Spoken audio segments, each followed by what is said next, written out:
was okay. He played in So, Europe and also yes. in Australia. But anyways, never made a lot of money. Had a lot of fun. My daughter, he traveled the world for 3 years. He never turned anybody on.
Two of them were special ed teachers. We'll call our meeting to order, 6:31.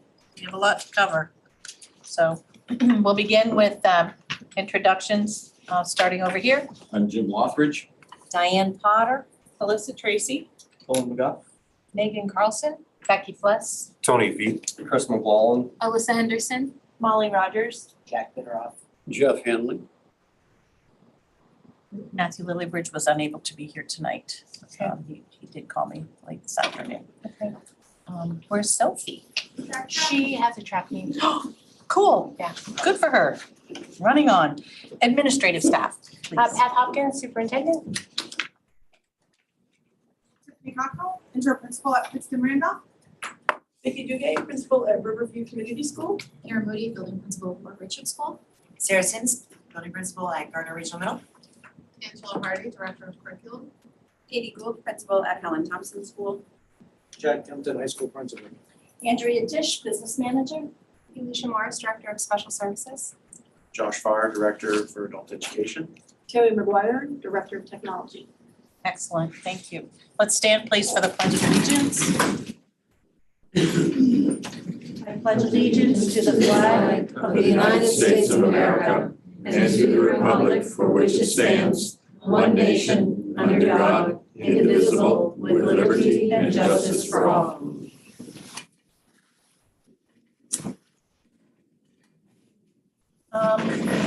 Public comment, do we have anyone who would love to make a public comment? I would ask that you go to the podium and just state your name and what community you reside in. Do you have a time? Hi, my name is Christina Hobbs. I live in West Gardner. I have 3 kids, one at the middle school, the high school, and at Helen Thompson. I'm here because I've been binge watching all the meetings, and even though they're long and boring, I've learned some things. And I'm here to just try to make a plea. I think it was you, Becky, who made the comment that we should be making our budget according to our students' needs, not to what the community wants. And just seeing all the cuts that were made and seeing the struggles that the kids are having and staffing shortages and turnover and all this stuff, we really need to worry more about putting money into these kids and what they need as a program. I really appreciate all the work that you guys do, finding grants and whatever else that you can to be able to really keep budget down as much as we can and being financially responsible. But I think there's also a need for some more services, for especially the special ed department. Those teachers are overworked, and there could be more creative programs that could be more useful for kids. I mean, my oldest is nonverbal autistic, and being more hands-on, being able to get out into the community, which transportation is an issue, to be able to do something like that is more beneficial than sitting with paperwork doing the same math problems he's been doing since 5th grade. So just a plea to try to keep that in mind and really support our teachers. They need it. Thank you so much. And thank you for that message, because I really believe that we need to, I tell my family all the time, you can always find more money, but you can't always find the great things you really need. No, we need love and appreciation and community. So I appreciate that, and we're gonna try and work magic. So I appreciate that message. Thank you. Anyone else have anything I'm believing you must be from CATC? Okay, that was a huge assumption. Glad you are. Bingo. Okay, review and approval of agenda minutes, prioritization of items and alteration of the established agenda format sequence as needed. Yes, I actually have a few changes. We sent out a revision 1 yesterday, and like in very common and typical these days, we now have a revision 2. So on page 1 under correspondence, I'd like to delete B. Oh, okay. On page 2 at the very top, before committee reports, I'd like to adjust the agenda and move items E and F from new business to right before committee reports. So that would be the Italy and Greece trip for 2025 and the Paris, France trip in 2026. I'd like to have both of those things discussed then so that they can then leave. And then that would be followed by CATC. And then let's see, there's so many pages. I'm sorry, I'm getting lost. Becky is going to give you a committee assignment update under her report. And I'm going to give you an update on student representative for the 23-24 school year and that process. And so those are my changes. Oh, wait a minute. I didn't tell you the blue ones. Becky's also going to remind you that we need to set a date for a special board meeting next week to sign warrants. And I've added some additional dates for all of you to put on your calendar. So June 6th at 6 p.m. is the annual budget meeting at the high school and the gymnasium. And then the school budget referendum is June 13th. So I just want to make sure that those are on your radar. Now those are my changes and we're all set. That's all. Thank you. Okay, so motion to approve the agenda as altered. So Moved by Tony, second by Jack. Questions or comments? All those in favor? Motion carries. Thank you. Approval of minutes of previous meetings, the regular board meeting of April 6th and the special board meeting, the expulsion hearing on April 10th. Motion to approve. Jack? Diane, second? Questions or comments, corrections or deletions? All those in favor?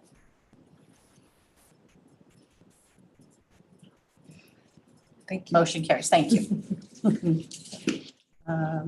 Okay. Correspondence Just as as written? written. Okay.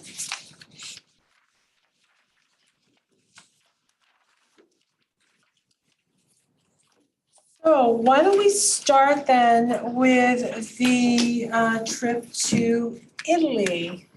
So, I don't know, Chad, do you want to take the lead and introduce your staff? I don't know if I want. Who wants to go first? I think they said Italy, so I've heard yours before mine. Do I stand up there? Yes. Oh. Pretend you're all teenagers, I'll support you in please. front of all these mean. Emotionally, I'm gonna cry. So this is Katie Collins. Katie is our department chair for our world language department. She is also born and raised here in Gardner, a Gardner grad. I had her as a student. Class of 09. And she is an avid person that loves to take kids on trips. She is also our Latin teacher, and if you want to come to the Maine Junior Classical League competitions, this is your gal. She is the biggest cheerleader for those kids. She'll be over at Camp Metuana, and I've been officially invited to see the event, so I'm going to turn it over to her for her trip to Italy. And Greece. All right. Okay. We're gonna call this my revenge tour because I couldn't go last time. So I'm very excited about it. It's a 10-day tour to starting in Italy and moving to Greece. And we had to do it backwards last year. And I'm hoping to bring at least 18 children. I'm very excited. It's gonna be a blast. I know. Can you imagine? At least I'm not Amber Dostie who wants to bring 46 every single time. That woman deserves sainthood. Cannot be me. What grades are you taking?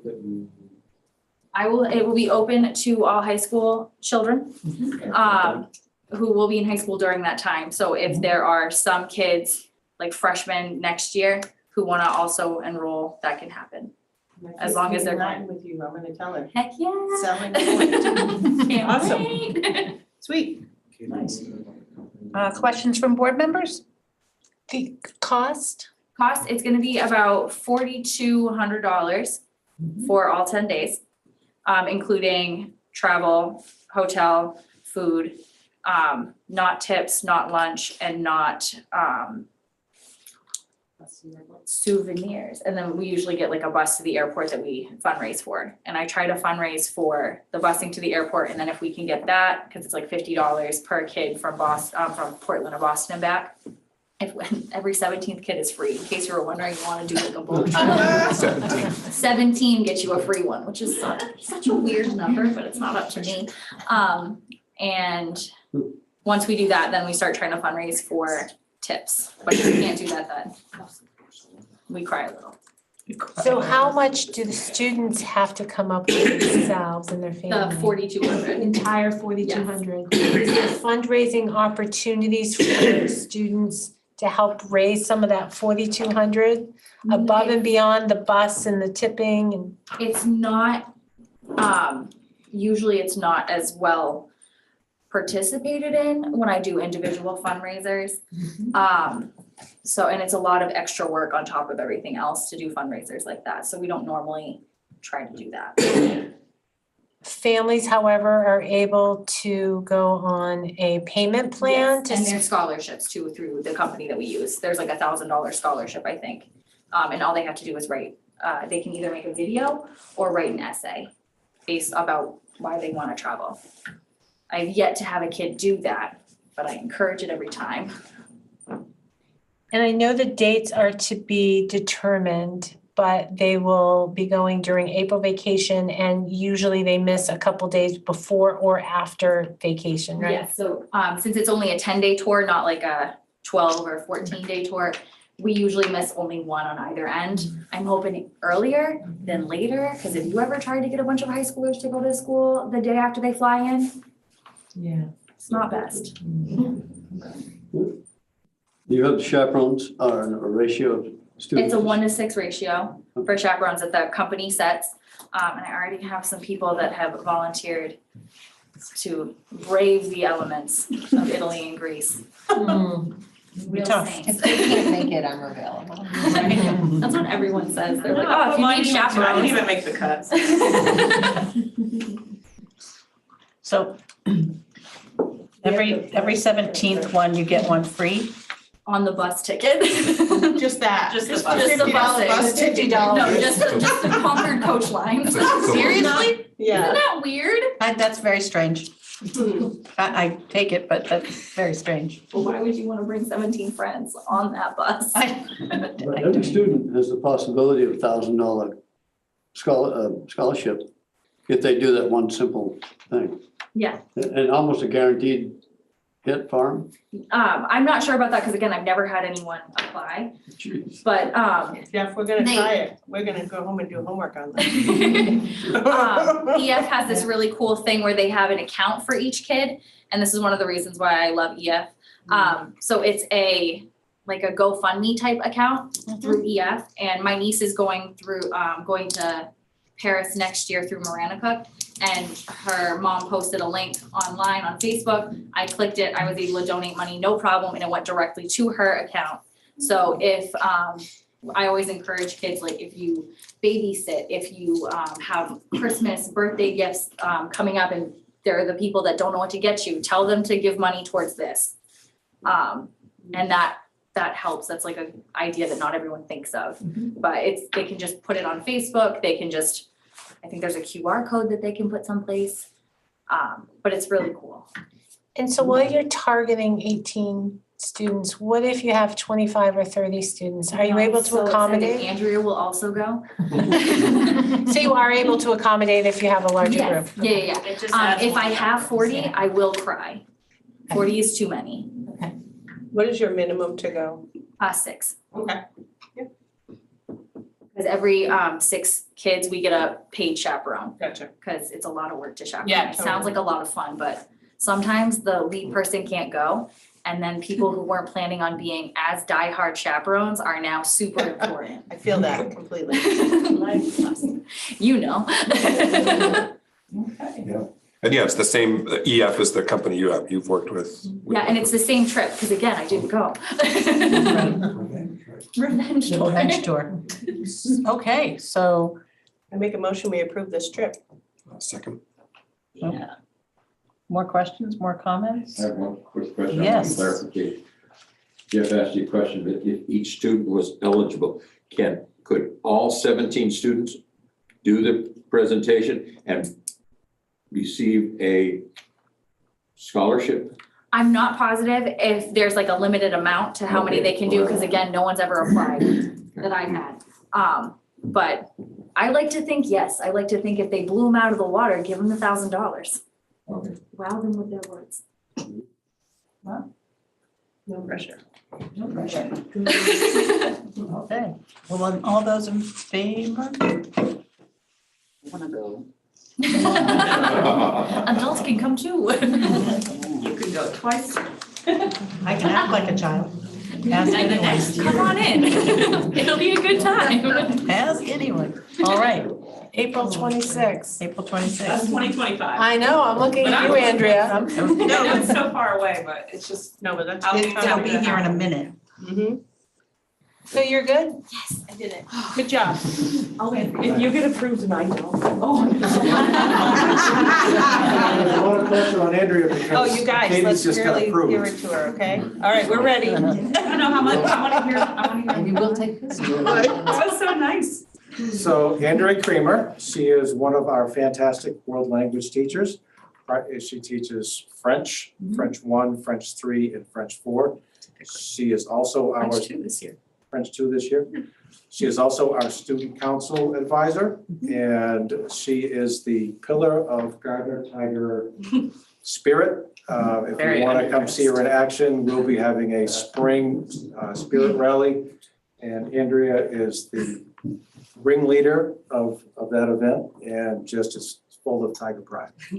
So she is also a very avid tour person and gets our kids out into the world with great experiences. So there you go. How's that? That was lovely. Perfect. When I retire, I would like an honorary Gardner diploma. Because I didn't graduate from Gardner, but I want to pretend I did. We can take care of that. Yeah, if you could, it's a little coming bit. around the corner, it's nearby. What's 20 years between friends? Oh my gosh, is that long? I have no idea. Yeah, I'm 43. And they love to talk. We do, we're kind of the comic relief at Academic Awards Night. If you would also like an experience of Katie Collins and I, you can come on June 1st. I have only technically led one trip to Quebec City for 3 days, but I have been on 2 other trips through the high school as a helpful chaperone with Hazel Poulin, who used to be our Spanish teacher, and Amber Dosty. And then I also taught Mr. Beats children. Absolutely, Yeah. and took them on those. I'm gonna go through the same company as Katie, so I'm learning a little bit more about it, where she's a little bit more versed in it, but I've been through tours with the company, and same rules basically. Every 6 students, there'll be an adult staff chaperone. And my intention is to have that second person be Kasia Jirgas, who is our Spanish teacher extraordinaire. And then third place, then it's gonna be Katie Collins. So potentially there could be 3 world language teachers together. And that's also for my benefit, to be like my trusted people with me. The trip is to start, and it's 10 days as well. It starts in Paris. It will be 3 days in Paris. I spent a year abroad studying in Paris. So I've lived in Paris for a year while I was earning my master's degree. Then it will go southeastern France to the Provence region, where I spent my junior year of college in Toulouse, France, although I don't think we're going to Toulouse, but I'm going to try and get a side trip, to Avignon, Provence, and Carcassonne, which is a big Gothic medieval castle. And then the last 3 days would be Barcelona, mostly just to kind of open up a wider net to the French and Spanish with sort of a Latin themed the previous year. And then kind of bringing in the other 2 languages that we have at the high school. And again, it would be during spring break, 2026, with the hope that it would only be 1, if at most 2 school days that they would miss. I am waiting kind of for this approval and then going to EF tours. I have the trip that they proposed for that region, so this has already been like something they're used to doing, and then I will get in contact more with them. Being 3 years away, I was just kind of doing the steps, and then we also will fundraise for as much as we can. But yeah, traditionally it has been people that want to go sign up for those payments and just sort of accept it. It does, I understand it does limit to everybody, to certain families. I, in high school, was not able to go on the trip at school, but then I went to college and studied a language and never thought I would go study abroad. In fact, I went to college just knowing I wanted to teach. I didn't know what I wanted to teach. And then I landed in a campus that was full of language and studying and world and all that, and just sort of came, and it's absolutely my thing, other than the Gardner Tiger thing, like it's absolutely my thing. So it really is an eye-opener for people. You get that little travel bug, and to be able to do this. And if they can't go through this, it's not that we're closing the door permanently. You can go with your family, you can go anytime you want, but it's nice to go with, some trusted adults while you're still young, pre-college, pre-adult world, and sort of see where they go. So you never know how it will change your world. That's awesome. So that, and I've also been to Barcelona a few times, so. And our Spanish teacher lived in Barcelona. Lived in Barcelona, this is the Gardneriest trip we can do in Europe. So, the Eiffel Tower's changed a little bit over time, from when visiting the Eiffel Tower, from when I lived there, to trips that I've taken with the high school. It's gone from being able to stand in front of it to a little bit of security to a lot of security over the years as everything's changed in the world. So it can be up to like a 2-hour wait. But again, my favorite moment was the last trip that was in Paris, was being on the bus and just driving by it, and the first glimpse that kids get, it's so cute. They're like, oh, I'm like, yeah, no one that lives here goes there though. But yeah, it's really great, Eiffel Tower, yay. So I'm just really excited to be able to lead a trip and to have enough time to like seriously prep and plan and figure it out and learn from my colleagues. Awesome. Do we have any questions other than we all want to go? Yeah. The more kids, the more you can come. Wouldn't that be There you great? go. Have the superintendent on a high school trip, yeah. They're gonna behave, right? They're gonna behave. I also suggested we do our presentations in Latin and French, but. Oh, man. Je peux commencer, hein. I want to hear that. Ça y est, on y va? Bah, le reste va être en français. Faites-le en espagnol. Oh, Ok, yo no hablo español, pero yo sé hablar francés. all right then. Lo I need siento. a motion and a second, please, to, Motion to approve this? Sure, one question. oh, sure, of course. After we have. Oh, right. Motion from Alyssa, second from Jim, and now Cullen. You can talk now. Weston. We can get- I think travel for kids this age is super important, especially since we sort of live in a very out of the way Yes. place. Yes. I would hate to think that there's families in the community who don't even bother to apply because they don't think they can afford it. So I don't know if it's possible for you folks to report back in a couple of months and say like, hey, there's actually 10 more kids who really want to go, but they don't think they can do it. Just to see if there's anything else that we can do. Get an interest, a level of interest and Yeah. see. Yeah, I also was just like terrified to go in high school too. Like it was a little bit money and I was like, I'm not going away from home. Like, but yeah, I think that's a great idea because we try to bring as much of it into the classroom as possible. But it's there are some kids that went this year with Kasha. It was originally Peru, but the government had other plans. So they went to Spain. And I think honestly, there were a couple kids that were interested, but are now pursuing Spanish as a minor or even to be a Spanish teacher at this point. I think one of our juniors is. So it's pretty cool because to get that earlier than later. So yeah, hopefully I'd love to, especially those kids that haven't had any exposure to a trip, because there are some families that can afford this on their own whenever they want to. But Cullen, that's It's a a great great idea. Yeah, please keep us in the loop. Yeah. If you hear that. Those I wouldn't be rumblings able out to go there. if the chaperone wasn't free, the leader. All right, we have a motion and a second. All those in favor, and Cullen, that's a great idea. All those in favor? Any opposed? Motion carries. Thank you. Can I look in the camera and tell my husband? Yes, Please. start fixing lunch, Is it- not dinner, start fixing dinner, right? Start cooking dinner. Now that he's watching it at home in the kitchen on YouTube and would wait for my, so we were having sliders tonight after having a stomach flu. I asked him how I was feeling today, or not stomach flu, like food poisoning or whatever. And he's like, I'm okay, I guess. Can you bring home some pastrami? And some roast beef? I'm like, I think you're okay. You will not be going to Paris as it is too fancy for court creamer, but not enough for me. Thank you, ladies. Thank you. Thank you so much. You can stay, you just can't talk. I asked Andy specifically to not eat all the nachos. And you thought that would be successful? He said, we'll see. We'll see. You need to know Andy. Gluten-free nachos. Thank you, ladies. Thank you. Merci. Okay, next we have a presentation from, between Jim and Nick Gannon about CATC Independent Open Go ahead House. with the PowerPoint first. Sure. By the way, this is Mr. Nick Gannon. He is the director for the CATC Capital Area Technical Center.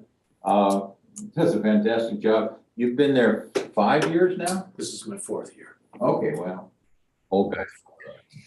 4 years. It's really it's a real nice facility. Anyways, Terry, are you ready for me? ready.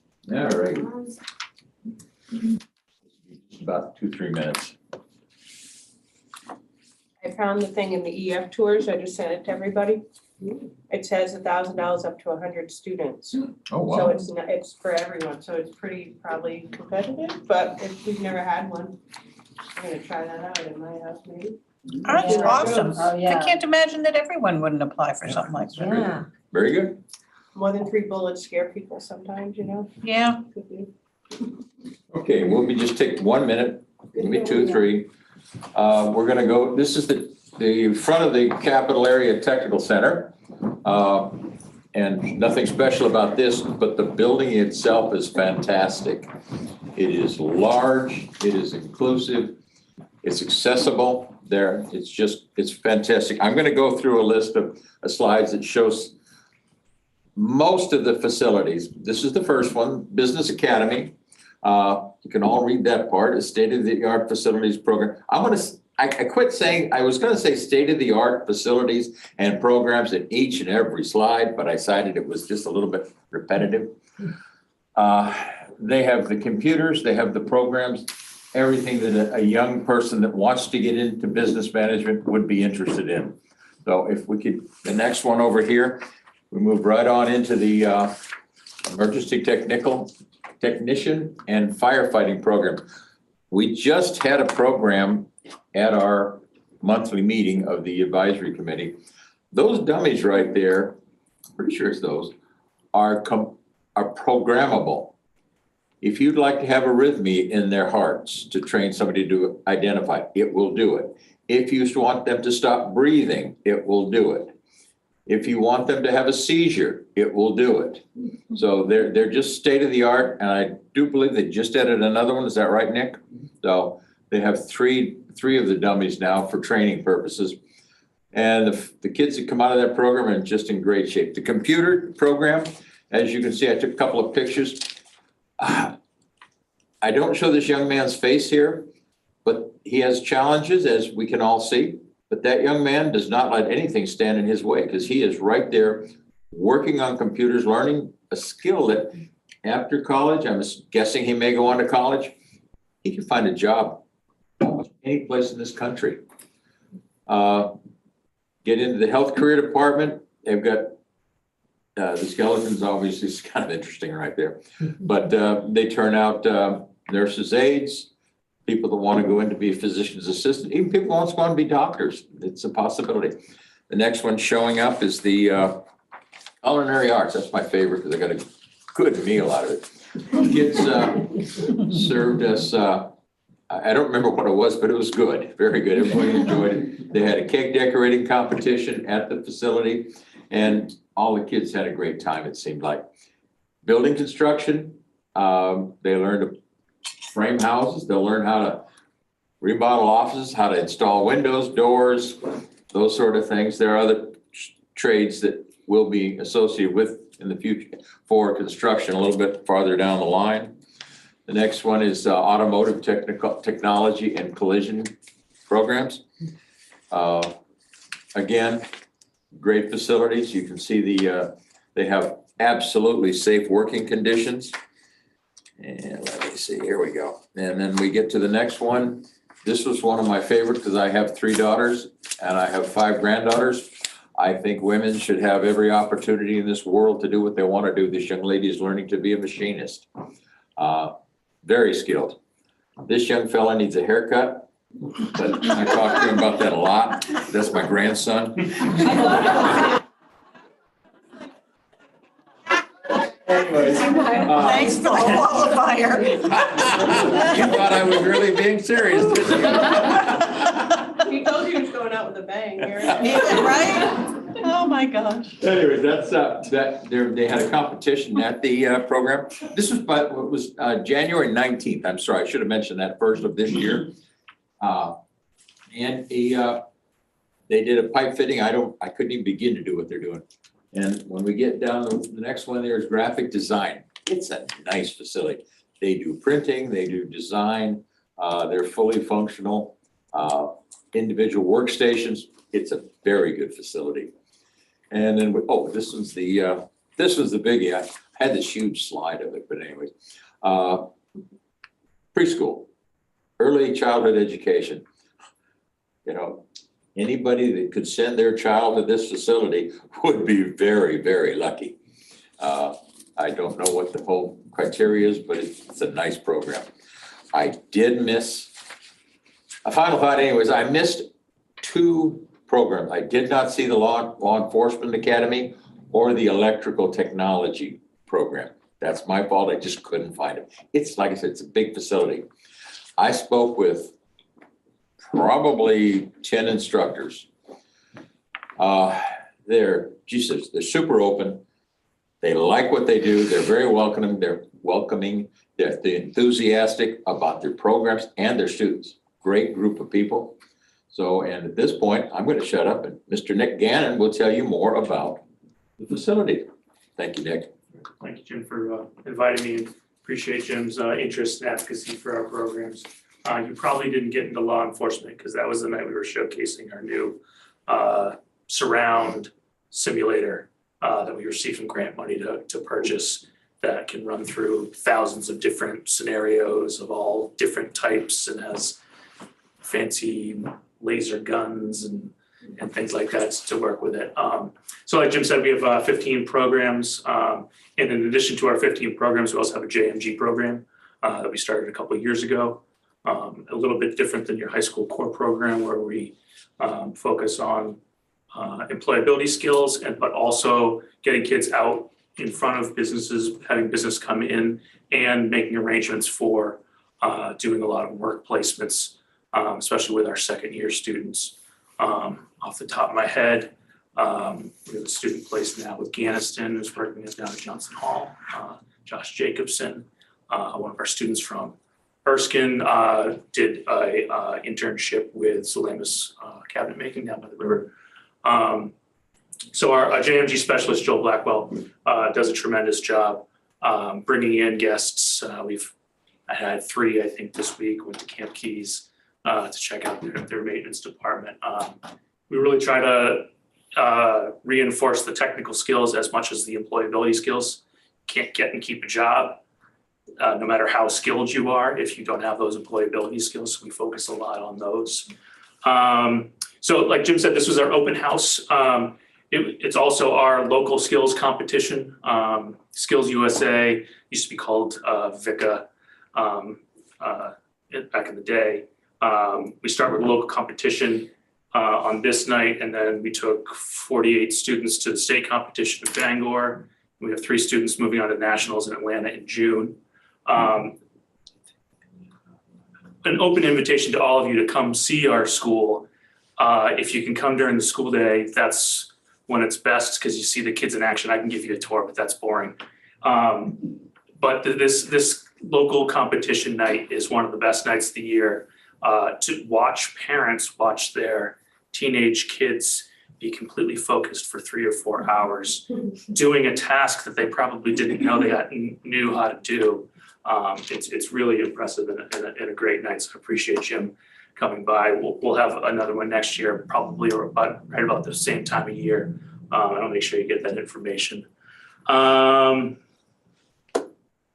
So Skills USA, they go to the nationals. We also have a Pro Start competition. Hospitality Maine is the main chapter of the National Restaurant Association. And right now they're in DC for the national competition. They placed first in the state and are there now. Let's see, Brett Breton is part of our management team, is Gardner student. And Jack Crosher is part of our culinary team. There's 2 teams that go. The management team presents a restaurant design from beginning to end, and the culinary team cooks a 3-course meal that I get to taste a lot of afternoons, especially in the spring. So that's nice. The award ceremony is tonight. I'm actually awaiting here from them once we find out. Last year they placed 5th in the nation, which for Maine is kind of a big deal. They're competing against, they're competing against schools that are 4-year schools that, have robust curricular programming for Pro Start, and our kids in a year are going and competing with the best. So we hope to get some good news for them tonight. Gardner students typically make up maybe 15-20% of our population. We run 2 sessions, an AM session and a PM session. Gardner students mostly come in the PM, and we usually enroll about 400 students a year. Anything I'm missing? Yeah.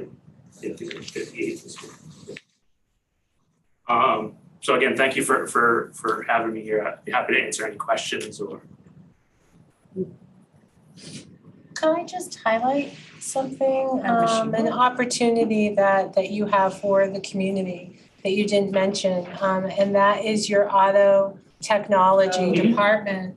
And while it's limited, right, due to student schedules, they do work on community vehicles, from time to time. So my house had a, experience recently, with, a starting teacher, not making a lot of money, used car. Estimate was going to be, say, about $1,000 to do some repairs. Heartburn, right? That's a lot of money. And was able to get vehicle up there, and they did an amazing job. Found some other errors or problems that she wasn't even aware of. And it was like $300. So for members of the community, right, if they are able to accommodate, it's an incredible service to the community, to be able to have your vehicle, repaired in a very expert way, and what a great learning opportunity for the students to have real hands-on experience with someone's vehicle. So it's an amazing opportunity for community members to take advantage of. We do what we call live work in almost all of our programs. I get my oil changed and my brakes done in auto tech, but auto collision takes community work.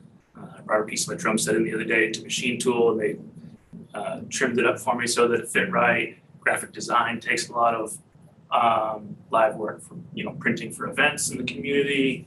I don't know where it is yet, but I want to find out. In West Garden or someplace, there's a tiny house that went in probably towards the end of the summer. And our carpentry, plumbing and heating, and electrical students worked on that over the course of 4 or 5 years, and then sold it to a community member. Culinary Arts caters a lot of events for the community. A couple of years ago, we got a new food trailer that has a giant barbecue smoker on the back. So that we can, bring around to events and also host events in-house. Then we also have Barbecue Friday every Friday in the fall and the spring, which is nice. Tony, sign up quick. It's not this week because they're away at nationals, but next week they'll be back in business. I got it last week. Really calling you. Yeah, I'll bring it. We were touring actually CATC when that tiny house was being built. And I happened to It was impressive. I happen to believe I know who bought it because they said they were gonna do it at the time. When students go into a program, are they locked into that program? Are they focused only on that one trade, or do they have an option to kind of move through departments? Yeah, we have a little bit, we have a enrollment period for a couple weeks at the beginning of the year where if a kid finds that it's not the right fit, we can move some things around.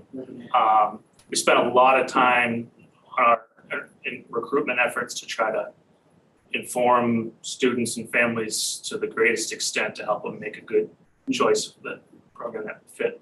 All of our programs are one with an option for a second year. So we have a number of students every year that take, for example, building construction 1 year and then electrical the next year, or, change industries completely and take culinary.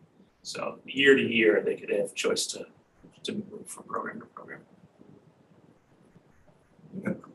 Just to clarify, just academically, students have to be in good standing to go in, but they can really get a lot of credits from. Anything from 1 to 15 credits. Business Academy, you actually get 30 credits if you take it for 2 years through Northern Maine Community College and Thomas College. Most of our programs have either an articulation agreement or a dual enrollment agreement with community colleges or Thomas or Husson, so students receive credit. Really, we're operating at a college level in most of our courses. It's the college textbook from the community colleges and our trades programs. We're meeting the same standards. We're biting off like the first semester and a half of a community college trade program. That is so cool. Nick, I just want to say thank you so much for coming to the presentation. Like, I had no idea how comprehensive your center is, that's really impressive. I don't want to suggest curriculum for you, but there's a strong demand right now for people in the outdoor recreation, tourism, and guiding space. And if you haven't already, maybe talk to the folks from the Maine Outdoor Brand Association. It's about the 50 or 100 biggest outdoor recreation employers in the state are all part of that. Yeah, Mid-Maine and Waterville just started their program, I think, 2 years ago. And that's one of the ones on the short list of the many programs we want to start: CDL, welding, 9th and 10th grade exploratory program, outdoor leadership. We got a long list. We don't have a ton of space, but we got a list of programs that we're interested in starting, knowing that there's a good need for it. I made a statement that it was a big facility. I don't think there's an inch that isn't occupied. It's a big facility, but they have a lot put in it, so. Yeah, we're lucky to have a lot of, like, all of the state-of-the-art equipment. The state makes a very specific and concerted effort to make sure that we can keep up with what's happening in the industry. All of our programs have program advisory councils that are made up of instructors and people in the industry, current, former students. And that really helps inform us about what the industry needs so that we can give an experience to kids to meet that need. It's 1973, but we're in good shape. The building is well taken care of. John Stoney, who I'm sure some of you know, does an excellent job for us. Yes, we know John. I really appreciate his work. Comparatively, space-wise or square footage, does it compare to other technical centers across the state? Yeah, we're probably 4th or 5th largest. Portland, Lewiston, UTC, and Bangor are pretty large. But we're up there. There's 27 schools in the state. Yeah. And we're one of the bigger ones. Nice, excellent. Diane? Do you provide a lot of information to parents and kids about when they leave your program as a senior as to how many step right into jobs or how many go for a 2-year program or whatever and then step into jobs? Yeah, every year we contract with a company called Life Track that does follow-up surveying for us. They do an 18-month and a 5-year survey to help track those kind of things. And the results are always interesting. I can share those with you from last year if you'd like. It's nice to see those and see really our kids going off and doing some things with intention. So it's nice. That's great. Other questions? Nick, thank you so much. Thank you. Glad to be here. Thank you, Jim. Thank you very much. Pat. Sneak out, go home, make dinner. Thank you. All right, curriculum report, or committee reports. Curriculum? You served as the chair. I did. Angela, can you help? That was the best transition. That was awesome. Yeah. I attended, but. It feels, I'm sorry, it feels like forever ago. So I know the data. So we looked over the winter assessment, right? That was that month? Why am I not remembering? You looked at That was the second half of the meeting. It was grade on. 5 annual puberty Thank you. and That's what it was. multi-tiered Right, right, system right. of Yep. Oh, MTSS. absolutely. Yes, yes. Yes, so, right. I am so sorry. I just like. It's okay, I was in the same boat, Becky. It was just, I wasn't ready to transition. It's a blank. Right. So the curriculum committee met on the second Tuesday of the month. The first thing we talked about was a shift in the materials, the instructional materials we use for our annual grade 5 puberty unit. That is something we've been doing since the beginning of time, but it is part of the Maine state statute and Maine learning results. 2 different areas. There's requirements that we provide annual instruction, which we do through our health program in 6 through 8. We do through our wellness program in around grade 10. And we do through our 5th grade puberty unit. The materials are just more up to date, more relevant, and more comprehensive. So they allow for us to talk about not just the body development and changes, which is what historically we've spoken about, but it also talks about healthy and unhealthy relationships, the influence of social media on our relationships, and emotional wellness. So it's a little bit more comprehensive. And the other piece it adds is a little bit more family support, communication and support that will go home than we've had historically. We always send a letter home before we start. We always make sure families are aware this is happening, and provide ample opportunity to converse with the nurse who is the lead instructor as our medical professional. And that will be true moving forward. Instead of like a 45-minute discussion, it would be 3 sessions. This first year, since we are just making these changes, that may be a little different building to building, but moving forward, that would be the plan. And so the curriculum committee reviewed the materials. I also had them on the video, so they were kind of projected. If you want to go back and look at the video and see that, there's links in there to the resources that we share with families, digital citizenship resources and health and wellness resources. And the committee felt comfortable with the materials moving forward. So that was the first item. And then the second item was just, we talk a lot about different acronyms and different systems. At the beginning of the year, we talked a lot about something called MTSS, which is the multi-tiered systems of support. In other words, it's when we're noticing a student is struggling in the classroom, what are the steps we take? What's the strategic intentional plan that we build for each learner? And what are who are the human resources we use for that? And what are the other resources? And how do we know if it's working? And so we kind of revamped that a little bit quite a bit actually this year. Talked about it at the very beginning of the year. So kind of went through that a little bit in a little bit deeper way this past month. And that's also on the video. I would encourage anyone who wants to, I mean, it was a great meeting. I did share it, I remember, but it's too much. But I would encourage anybody who's interested, especially with the delicate material of the, what we called sex education, but it's so much more than that. Please watch the stream. It's good stuff. Yeah, and in 5th grade, just to be really clear, in 5th grade, it is really just about your body changing. And healthy relationships. It is not actually about sexual education. No. It's your body changing. All that. The other thing I would just like to put a plug in, usually I always say that when our next meeting is Tuesday at 3:30 in this room. It's going to be a little bit extended till 4:45 instead of till 4:30. It's staff teacher appreciation week now, it's staff appreciation week next week. So it's Educator Appreciation Month is what I'm calling it. So in honor of that, and because the curriculum committee members routinely ask to be connected to staff in our district, because we don't have you walking through the buildings all the time and that sort of thing, we are going to highlight some exciting, great practices that teachers are doing and some sort of leadership moves they've made to impact student learning from each building. So there's way more than one person from each building who could share, but we have agreement from staff to join. They'll have about 5 to 10 minutes per person to kind of share a snippet of something going on in the building or has gone on this year in the building with a group of students.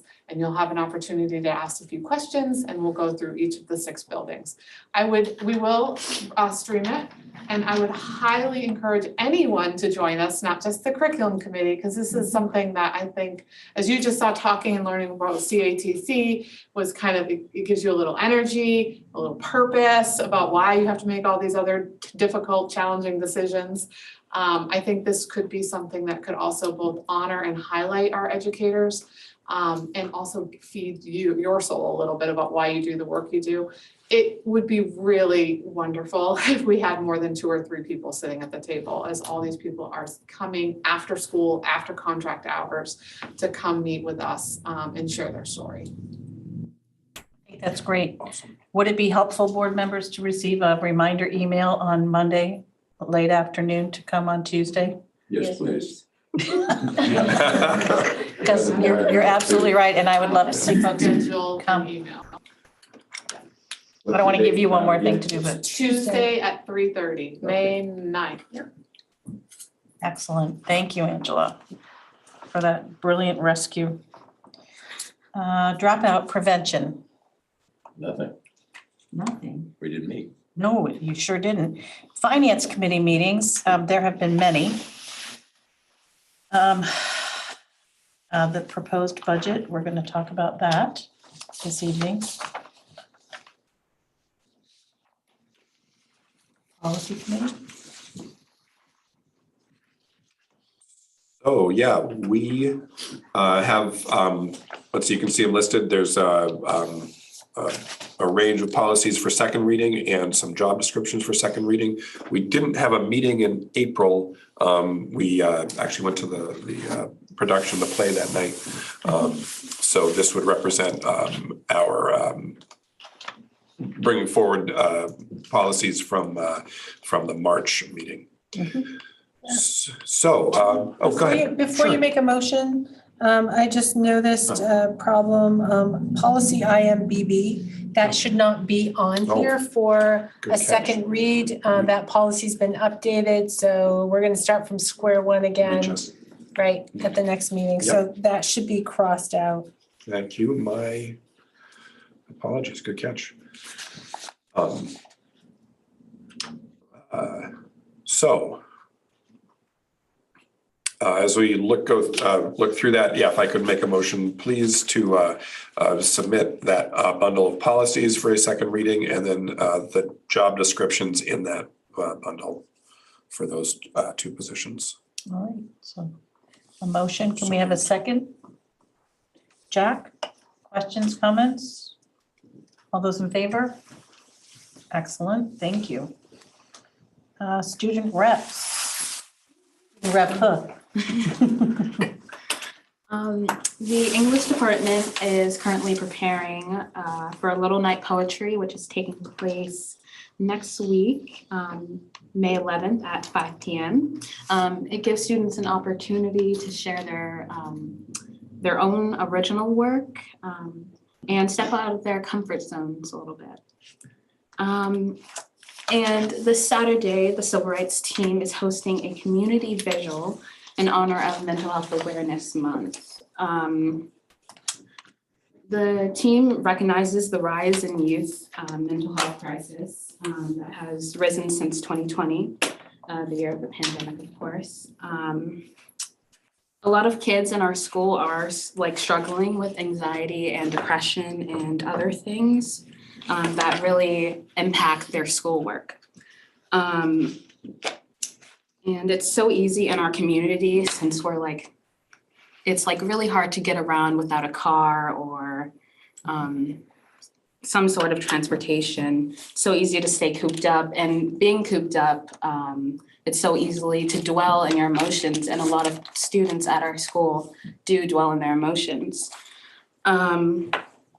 And especially in our own school, after the school shooting hoax in November, a lot of our students, it's been harder for them to feel safety and security in our school, unfortunately. I know I personally feel anxious, having the door open in our classroom, or walking into a classroom and being how can I prevent myself from getting hurt in that sort of situation? But yeah, so this vigil is a great opportunity for students to talk about the stigma surrounding mental health, and also just to feel connected to the community and feel open to talking about it with others. So it's a great opportunity. And it's this Saturday at 6 p.m. At the Christ Church across from the Gardner Common.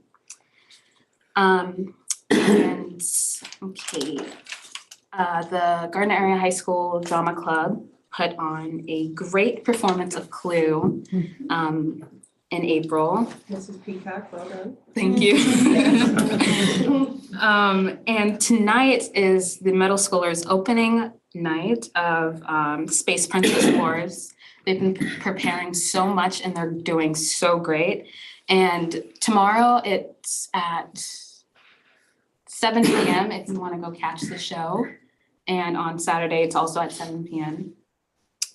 And the GSDA, the Gay Straight Diversity Alliance, they attended a event called Rainbow Ball, where they got to stay over the weekend at Damascotta Lake Camp. And they were able to learn about LGBTQ plus history and the community, and really got a chance to branch out with other students all across Maine, like there are students everywhere.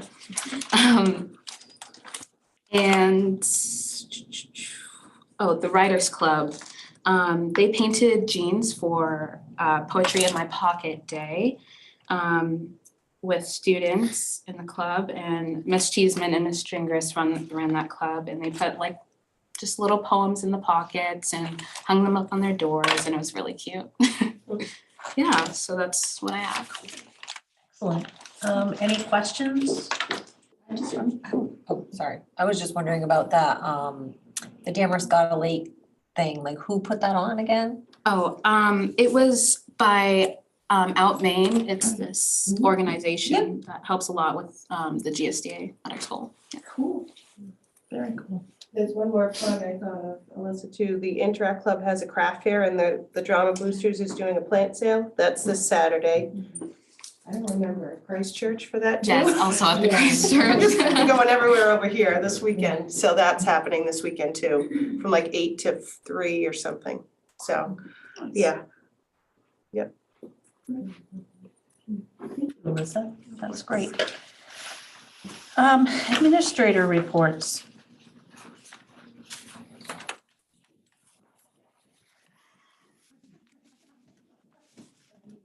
So it's nice and big. There you go.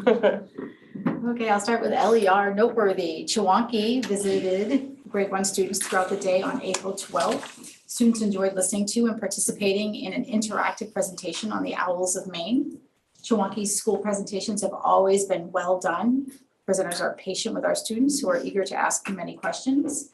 The slideshow and exhibits, including live animals, captivate our young learners. And many thanks to Mr. Cullen McGough, who sponsored the visit. A challenge, as with all the schools across the district at this time of year, testing season is upon us. While scheduling encouraging students to focus and do their best can be challenging, we do look forward to seeing the growth our students made this year. We will then use the data to set new goals for the 23-24 school year. For Riverview, they're noteworthy. We continue to focus on our 4 Bs: be safe, be respectful, be responsible, and be kind. These 4 Bs are the pillars of our school, where teachers specifically teach lessons around the 4 Bs. In addition to this, Mrs. Munzing, our social worker, and I, Mrs. I'm gonna call her Vicky. And I have been taught a bullying prevention unit to give students the tools and knowledge to recognize the difference between bullying and conflict, and what to do when they recognize bullying or themselves are being bullied. This totaled 40 lessons that Mrs. Munzing and Mrs. Duguay team taught to each grade level and classroom. Our full-time nurse has also started at Riverview. Welcome, Monica Jimenez, and thank you to the board for approving this. Their challenge, this is the first full year students have experienced what we consider a normal year without full class quarantines and shutdowns in over 3 years. After much thought when reflecting on student needs, both academically and socially, students are still building up their stamina to make it through a full week, day, year. In 3rd grade, this is their first regular school year in their school career. 4th grade had 1 year before the disruption, and 5th grade had 2. This lack of stamina has resulted in an increase in behaviors and an increase in student-to-student conflict, as students are still learning how to collaborate and talk with each other. For Helen Thompson, they're noteworthy. Before April break, the West Gardner Fire Department sponsored a spring egg hunt for all the pre-K to 5 students, and their PTA held a spring scholastic book fair. Local author Joshua Marcella is sponsoring a 5th grade writing challenge and will publish a collection of student stories without any charge to students or the school. We are so appreciative to be surrounded by the support of our community. The challenge, though not unique to HT, we have launched spring testing season, which will last nearly all month long. This important spring testing requires students to tap into their stamina to show their best thinking, even when fatigue can begin to set in for our pre-K to 5 learners. We are trying to be creative about ways to encourage and inspire students to work hard on each of the spring tests they'll take this month. And for Pittston Randolph Community School, they're noteworthy. Our 4th school nurse has officially joined MSAD11. During the first 2 weeks in April, Pittston Randolph Community School had 266 visits to the school nurse's office. So we are thrilled to have a full-time nurse in each of our elementary schools. It's the cold spring flu virus season. So they weren't just like social visits to welcome the new nurse. Oh, man. I didn't even count how many we had at LER. The challenge for Pittston Randolph Community School, this year's spring testing season, we are adding the NUIA 3-year to the schedule. That's just another added test that they'll be taking for both reading and math. Thank you. Questions? Thank you, Ms. Kennedy.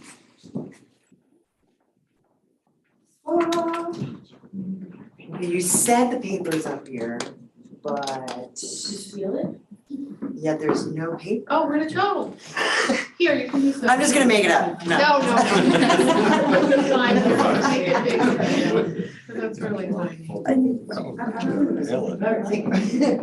She was like, the paper's up there. I'm like, It's like, yeah, one of the language teachers tonight is gonna be like, oh, this was not what I meant to grab. So, all right. Take 2, so GRMS, noteworthy, Rich Cyberg with our local fire department did a drive-by of the school several times right before break with sirens blaring for our 8th grade students because they were doing and witnessing the Doppler effect, right? It's a tonal drop due to the decaying sound waves or decreased sound wave frequency. I had to write that in there. It's been a while since I've had to remember what the Doppler effect was. The students were super excited to actually get to see that in real life. And it really like opened up. And so he did that. And then afterwards he would stop and they got to kind of talk with him and see the rigs and ask some really interesting questions. And I think it just really enhanced. So that was really an amazing thing that Mr. Dennett kind of put together. Challenge, this seems to be a theme, but testing season is upon us. And with the needs to do 2 sets of testing this year, the end of the year schedule is quite full. The challenge, of course, is getting the students to, kind of take both sets of assessments without the fatigue, and as they are, some of them taking 5 to 6 assessments at each grade level. So we want students to do their very best, so the data is reflective of the growth they've actually made and can be used with fidelity in setting our goals for the upcoming school year. So we're working on some pretty neat and creative incentive ideas to keep them going and keep them engaged in the assessments. And I'm really looking forward because one of the things that's on the table is for me to take a pie in the face. Like some names. Anyway, I'm like, all right, sure, sign me up. So we'll be seeing how that goes, and I'm sure there'll be a lot of pictures of that. If that is the one the kids choose, whatever it takes, right? So over at the high school, noteworthy, we are 6 weeks away from graduation for the class of 2023. Seniors are busy applying to colleges, universities, training programs, and applying for scholarships. They had a speaker, Dan Kipp, in for class meetings to talk about the importance of healthy relationships, and we'll be finishing class meetings with providing all grade levels with important end of the year information. Students in grades 9 to 11, along with current 8th grade students, have registered for their 23-24 courses, and so we're working through the process of building that master schedule. Testing season is also upon us. I told you there's a theme tonight, with NUIA assessments for students in grades 9 and 10 and the advanced placement testing for students in grades 10 to 12. Challenge, social media and substance use, primarily nicotine and marijuana products, continue to be the biggest challenge for the students. In adult education, community enrichment registrations have been 522 since the start of the calendar year as compared to 294 from that same time frame last year. That's amazing. Wow. The most popular course offered was Who Gets What When, serving as a personal representative of an estate in Maine. We anticipate 4 more likely high-set graduates for graduation on Tuesday, June 20th. And we have 3 that have completed high-set that are not participating. Challenge, there is a significant amount of planning happening for next year with the new information system, renewal of a large grant application, and discussions about shared adult education services. This is exciting and exhausting. It's busy now and summer is going to be just as busy, it appears. In athletics, spring sports are off to a good start. The turf field has certainly assisted in getting teams playing outside before the grass fields are ready to be played on. Now, if you've seen them, now I'm guessing the other high schools, but ours looks like a mud pit. And so right now it's like stay off the grass. It's like, we're like the old man, get off the grass, get off the grass. Baseball needs the grass, stand off the grass. So we will take turf today. And no challenges for athletics to report at this time. Questions? Stay off the grass. Stay off the grass. Stay off the grass. It's so hard because we have such a lovely large field, but it's also where all the sports happen. And so, especially with all this rain, and of course we're sort of coming right on the mud season too. They're like itching to get out there, and we're like, you gotta wait till it dries up just a teeny bit, or that thing's gonna be horrific all summer long. That used to happen to our football field. And now they have turf. Middle school's next. Just putting it out there.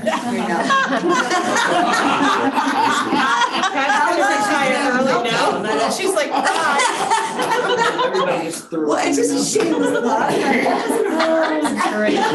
Sarah's fairly new still. We can let her have a pass. It's fine. Have a pass. I'm just saying. Like it. So Any other questions, no comments? questions?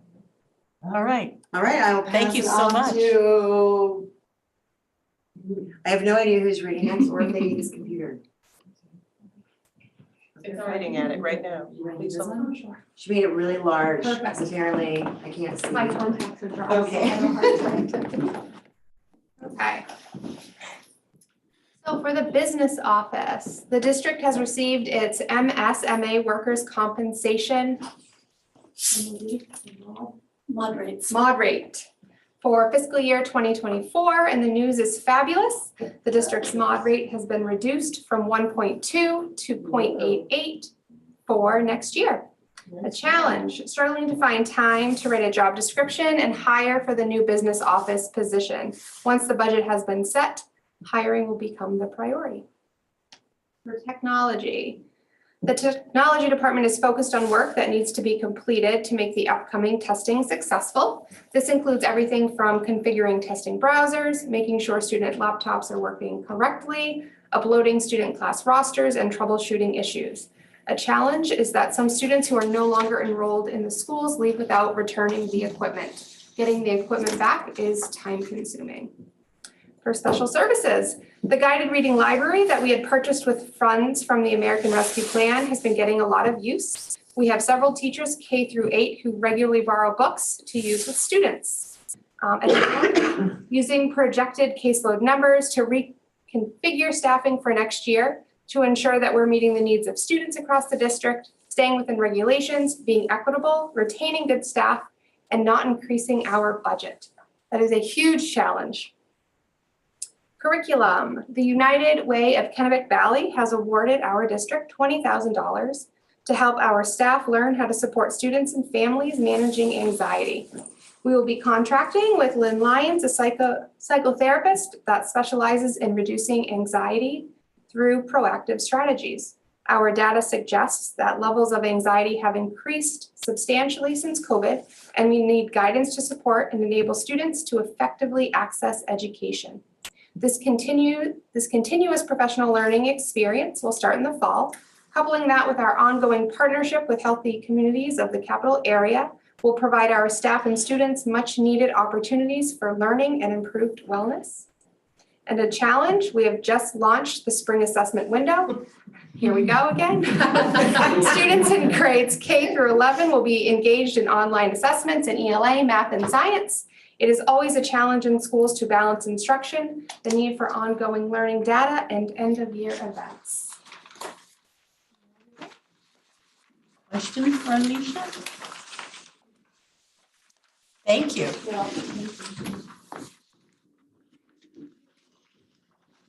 Hope Field Committee was a very short meeting. We are still working on the recognition wall, hoping that it will be ready by the end of July, before fall sports start. The electrical panel has been installed in the concession stand, so that is done. And yes, we're struggling to get individuals to respond to provide us an estimate of the cost to do the wall. So we just had a conversation about how are we going to move forward with that, because we are trying to determine it is going to happen and be in place before the start of the football season. So Working on it.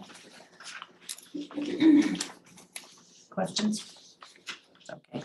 We'll just keep praying. Correct. It seems General like Nick has information? an endless army of elves over there. Maybe we could get Nick's kids to know, come over. right? Yeah, That's a nice seriously. idea. General information? Just as written. It's huge. Well, Nominations? yeah, the nominations are That's huge. That's what's huge. That's huge. So you do this every single year, at this time, where I'm putting forth, names of teachers and administrators that we wish to bring back. So we have under year one, I put Monica Jimenez there since she just started, right? So we'll give her a 1 year. Everyone who is listed under year two, you hired last year, and these are the people that we're recommending be provided a second year probationary contract. Those who have already gone through their 2 years of probationary status, you can see those individuals listed that we are recommending for a continuing contract. Then for administrators, again, probationary staff, administrators, offering them another 1 year. I want to highlight Tiffany. I am recommending that we remove the interim status and make her officially just principal.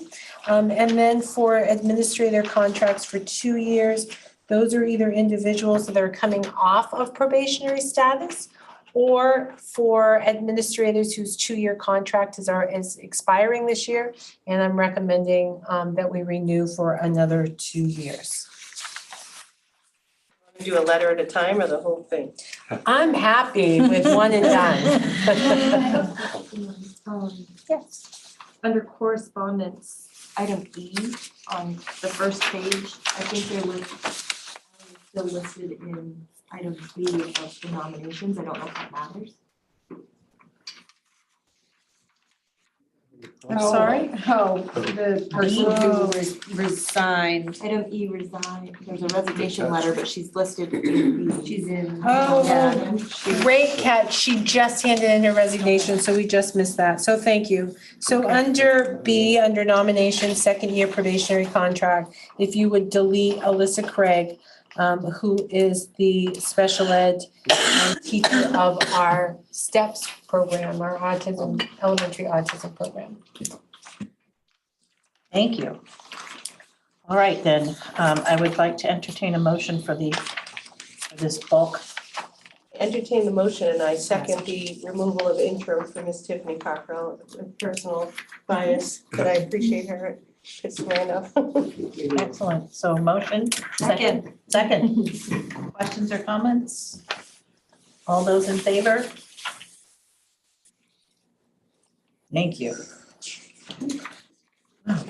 Here we are at new business. It's only 7:46.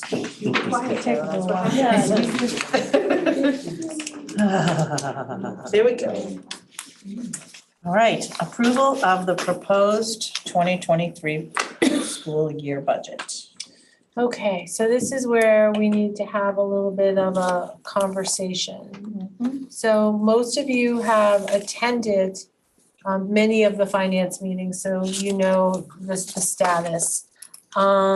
So where the finance committee left this and what they're recommending to you as a board, it's an increase of 6.67%, which is $1,883,000.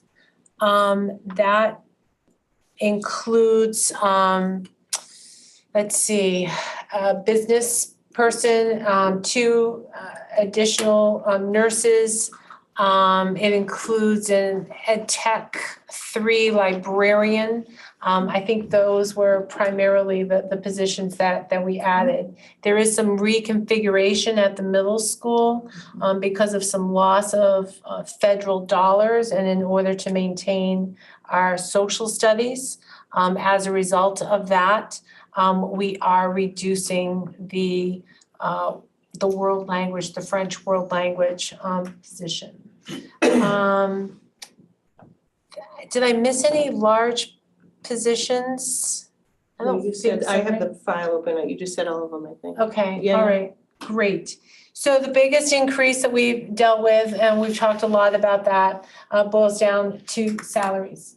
That if we really want to attract and retain quality staff across the district, then we need to pay them. And we were finding that we had individuals such as bus drivers that could go next door and make $5 an hour more than they can make here.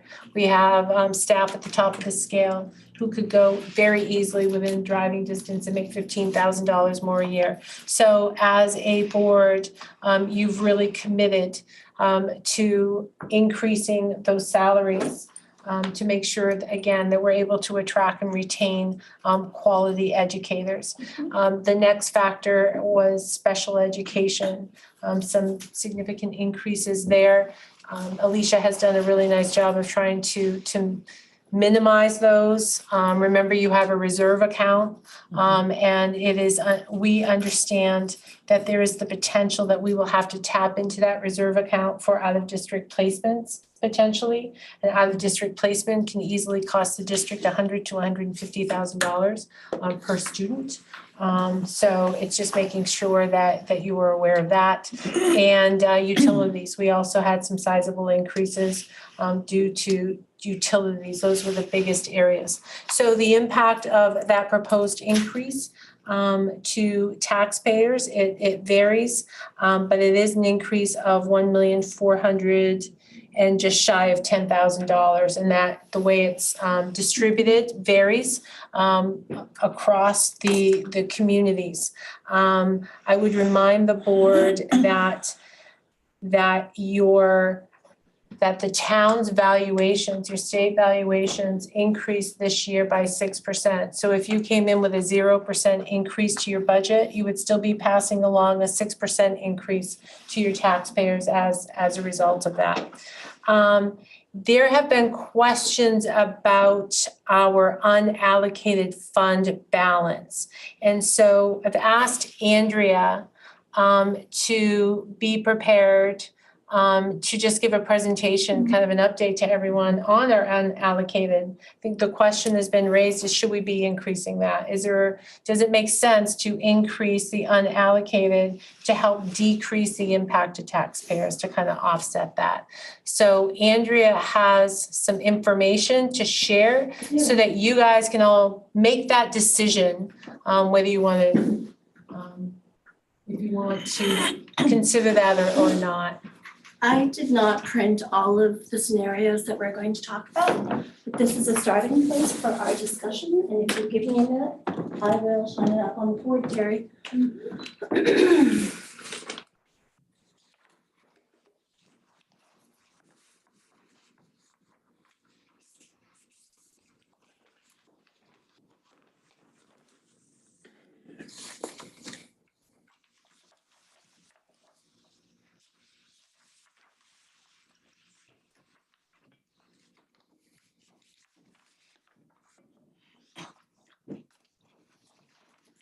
I want my big hair to get in everybody's way. I'll move too.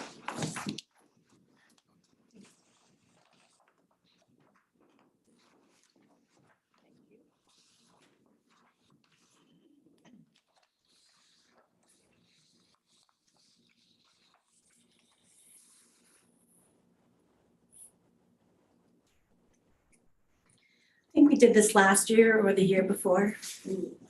So just to review with you. Can you make that a little bit larger, please? Thank you. Okay. Is that better, everyone? So What you have in front of you for the general fund balance is the audited fund balances going back to June of 2015. So these are contained in our financial statements. So they're audited fund balances. What you see shaded over in blue is where we made the decision back, we must have made the decision in June of 2020 to move some of our fund balance from general, and we created a special ed reserve account. So you see it broken out between just general unallocated fund balance and special reserve. There's also part of that 3.9 million, there's also 50,000 of it put aside for a special reserve for capital improvements. So what you see in the middle that says net change fund balance, that's the amount that we add to fund balance for those years. And if you look at that, a couple of years stick right out. The last year that sticks out is actually last year. We actually added to fund balance over 800,000, which is unusual. And the reason that it was unusual, it was the year after COVID and we couldn't find anybody to work. I mean, we had a lot of unfilled positions and it was a real struggle. So that was an unusual year. The other unusual year was the fiscal year that ended June 30th, 2020. So that was COVID, the beginning of COVID. So our year curtailed pretty immediately, and a lot of the expenses that we would normally have, we did. So we were able to add to fund balance more than we otherwise would. So then what I did for you is I took those years and I averaged what the net change was. And I kept in the 2 years for COVID, even though I don't anticipate a fund change like that moving forward, but if I did it for the purpose of our discussion. So the average fund balance over those 2 years is 526,000. So every year, or on an average, you add $526,000 to our unallocated fund balance. Questions about this part? Andrea, I think I maybe asked you this before, so I apologize. Is that interest bearing, those reserve funds? Small interest bearing. I mean, and you're not allowed to park it anywhere with a better return? It's not probably worth talking about. Sure. What are the other sources that build up this unallocated account? There aren't any others. There aren't any other sources. This is the only source. So the way it works for us is basically we get all of our money from the state and the state and the municipalities. Other than that, you see, if you were in our budget meetings, you will see where there's the additional income, most of which is actually unallocated fund balance. There's a few other things that we get, like receipts, gate receipts from athletics, which is $20,000. The rest is really minuscule along those lines. Tuition, we do receive a good chunk for tuition. Oh, tuition, yep. And that's broken out as well. So if you look at the worksheet that I gave you and that is in your folder, you will see our other funding sources. And just for clarity, tuition, we receive tuition primarily from students who reside in RSU 12. They do not have a high school. And if they choose to come here, that school district has to pay a per pupil rate for those students to attend our high school. So these are students who are not on a superintendent's agreement. Those students are counted in our subsidy count for our 8279. And Pat's right. These are students who either don't have a high school and wish to come here, or probably choose to pay tuition in the event a superintendent's agreement is just denied. You could, I'm not sure that we have anyone under those conditions. I think not recently, but I think a while ago, somebody chose to pay tuition. So that's the bulk of our revenue. Any other questions about the top half? I would just make a comment. I don't remember the June 2019, probably just for whatever reason, I don't remember, and it's just really striking to me that, you know, I don't know what our budget was at that time, but I'm certain it was over $20 million, and you have a $20 million budget, and we ended that year with $200,000. It's pretty tight. That's very tight. That's like ridiculous. Yeah. That's, yep. So we talk about tight budgets. So upstairs, I'm sitting upstairs and it's open enrollment. And I have individuals who are changing their health insurance from single to family. There is no additional built in for that. We're just hoping at the end of the day that we end up with more, we end up with fund balance, that our expenditures are less than our revenues. So when I build a budget for our staff, it's the insurance they have based on this, on the salary scale that they're at, and there's no wiggle room built in. Hopefully somebody else who has a child may drop off because they're a plus 26 and they're required to go off as required by the Affordable Care Act. So the hopes is that it will all work out in the wash. But I'm seeing those expenses already come in and I'm thinking, okay. So that is the upstairs. So moving forward, I usually have a mouse, so I am really challenged when it comes to a trackpad. So the bottom of this sheet is called moving forward. And what I have done is I took our fund balance from above and subtracted out the 300,000 from the special ed reserve account. And then I subtracted every year the current amount that we apply to our budget. And I've done this until we've run out. So if we continue to apply the 1.3 million that we currently apply to fund balance, you'll see that in, let's see, in 26, 27, 27, 28, we have a negative balance and we all of a sudden have to pass an additional 1.3 million on to taxpayers. And that's providing that the average that you're using is the carry, or is what's left over that applies to the unallocated. If what you said at the beginning was the 2 years with the 800,000, of course, was unusual. So the 526,000 may be inflated. By those two figures. It's probably inflated by those two figures. You know, and yeah, I know in the world of averages, right? It's like, I know. So if that's the case, I'm sorry, you started to say, that means that the board, the district will run out of this unallocated sooner than 27, 28 is really the reality. If we don't maintain. Yeah. Building that fund change along the way. And the one thing we don't have control of, which is the state valuation, that will not go down. Valuations typically don't go down, and if they go down, I don't think I want to live in a world that. Totally. Valuations. No, I just want to make it clear that this year, rather than starting on the 3rd floor, we started on the 6th floor. And so that changes.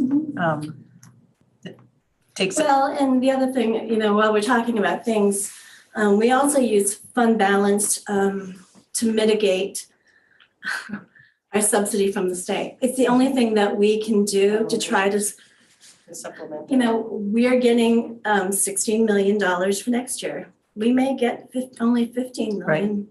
You know, we talk about our enrollment decreasing, and that subsidy is based on enrollment and valuation. So, you know, it's like a deck of cards, and you collect them again and they get reshuffled. And while you may have a great hand one year, you may not have a great hand the next, and you may start off in the hole. So rather than stripping everything, it's a way of using fund balance to try to find that balance between what you pass along to taxpayers and what we use to try to maintain what we have. So you're saying, may I speak? Yes. Yep. You're saying that if you keep this at $1.6 million balance, or 1.3 million, because you don't want to include the special education amount in this. I think that this year we're going, I am looking at our special ed expenditures, and I know what we have done with our special ed budget this year to try to bring it down.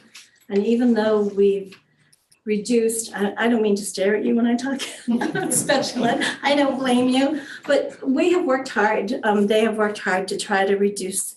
And part of that is banking on being able to use that reserve account for some of those special purpose. So you're anticipating using a Mhm. portion of the 300,000. But that 300,000 is not included. You see, I back it out at the top, Yeah. so. So what other things are anticipated in the 1.3 million that would, I mean, the 5.3 million that are in the account? Do you have any anticipated expenditures? We can't use that. So unlike cities and towns that have an allocated fund balance, we are only allowed to use it to buy down the amount to locals in another year. The exception to that is if the board or the public votes to put monies into a special reserve account, at which time it can be used for that alone. All right, I wasn't aware of this. So this money can only be used for very, very specific. Mhm. It's not like we could go and buy or fund like 6 teachers with it. We are not allowed by law to expend any more than our budget. Parking lot repair or something like that. Andrea, how long have we been putting 1.3 a year? It's been pretty steady. Has it? Yeah. Since I've been Go here, back, yeah. No, Well, I mean, you don't have to be exact, but it's been a while. Yes. Sorry, she just asked me, we need to stop doing that. So we need to stop, but I just want to be really clear about that. Like, my only concern is with undesignated fund balances, if you're using that to pay for wages and salaries, which is a reoccurring cost, eventually you that may catch up and then now you're stuck without. This year is So- our new base because all of those salaries Right. increase, right? So it's a new base year. And things only. I mean, in an ideal world, you don't put any money back in, because you budgeted zero perfectly, which never happens. We know that, but. And this year we had a 0% increase in health insurance. I mean. That never happens.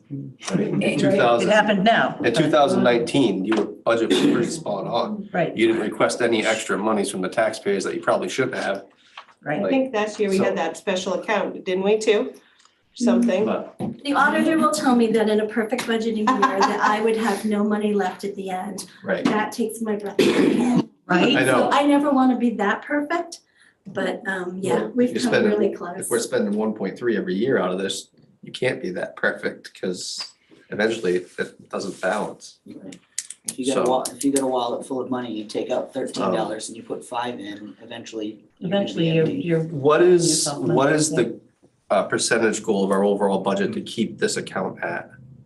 Like, is there a certain percentage you like to see, like 12% of our budget is unallocated fund The state balance? has laws about it. Right. But the law basically says that you need to allocate it for something, and as you can see, we've allocated it. Our intention is to use it for fund balance. We just can't let money collect. They upped it in the COVID, I believe it's at 9%. It's going back to like 5%, I think. I didn't see that in the law, but maybe you're right. Yeah. It's going I back think in down. 26, it goes back to 5%.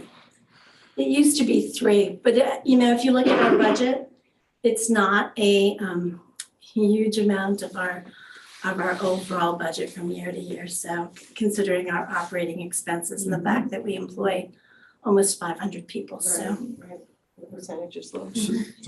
So the percentage of last year's budget, I think that the email you sent me was, represents 21% of that. Mm-hmm. So it's more than double the state recommended amount. Well, but that included the amount that we had promised towards this year. I hadn't backed out things, so it was just, like at that point, we had committed 1.3 million to this year. So it was actually, while it's the audited balance, there were commitments besides that. So it automatically was reduced to 4 million because the commitment had already been made to use fund balance for this year. So I probably should have said that. So the in my balance email. now is not 5.3? No, because you've used 1.3 for this year's budget. So when they audit our financial statements, it's at the end of our fiscal year. Our fiscal year runs from July 1st to June 30th. June 30th is when the books are audited. So what percentage does 4 million represent? I don't know. I don't do math in my head because I I don't don't want know. to be wrong on the spot. But that would be, you used last year's budget to create that, right? Mhm. 14-15%. Yeah.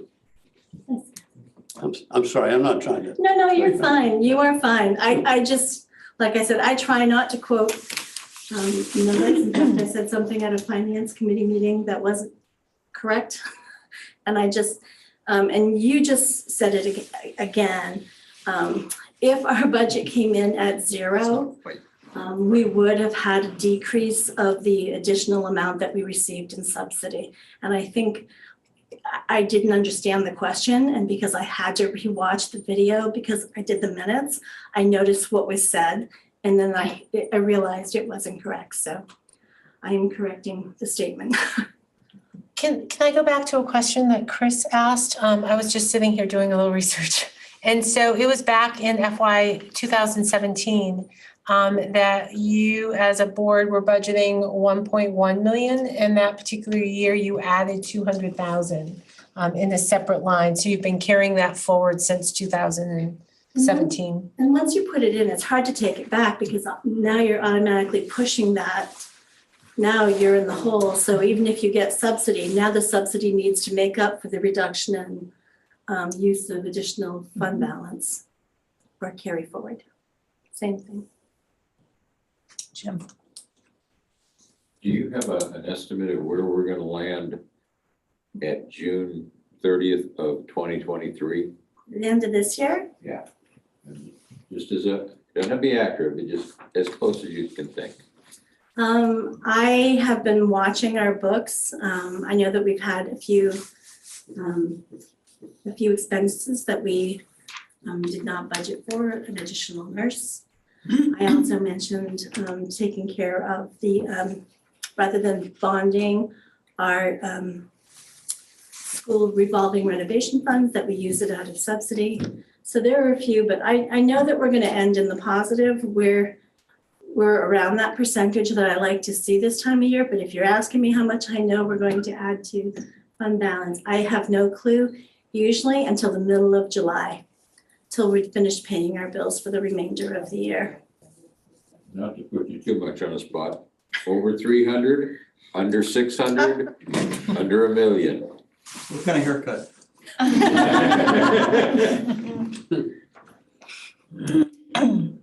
I am kind of interested in that as well. Sorry to jump in, but math is not my strong suit necessarily. I haven't been a huge part of the budget meeting this year, being new. But looking at 2020, 2021, 2022, those are kind of our special years. You've given the asterisk of COVID. I don't know the difference between 2020 and 2021 that made it so different from 2022 again. You were at 800,000 and then down to 500 and then back up to 800. So the year that ended 2020 was a COVID year. Right.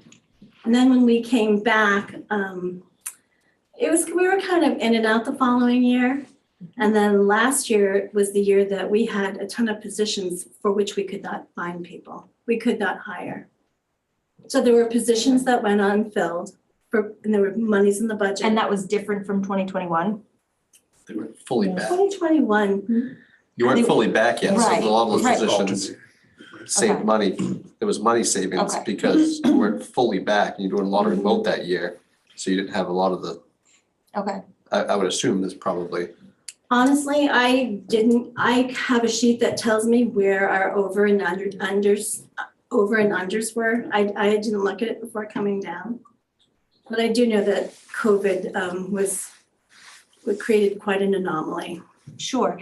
So that was part of my question, but prior to 2020, if you average those 4 years, it's 372,965. So is that a more accurate average that we can try and I was bank on? Or- trying to be fair to those. So I didn't want to pick out years to leave out of the average. So I thought, to be fair, I would include them all. Okay. So what I'm saying to you is, I think it's a higher average than we expect. You know? But in our magic math, it makes Andrea sleep at night a little doing it that way. That's what I've learned in being here, like, she knows the trends and the basis. But I hear what Chris is saying, and others, like, at some point we gotta curtail and pull back, yeah. You're just assuming if we were banking on the prior averages, Right. that's not nearly as much. Yeah, totally. Moving forward. Yes. Which means that your unallocated will run out Yeah. before 27, 28. Yeah. If you continue funding at this level. And for many who've been on the board for a while, we talked about this before COVID. Andrea has provided this type of information to you in the past.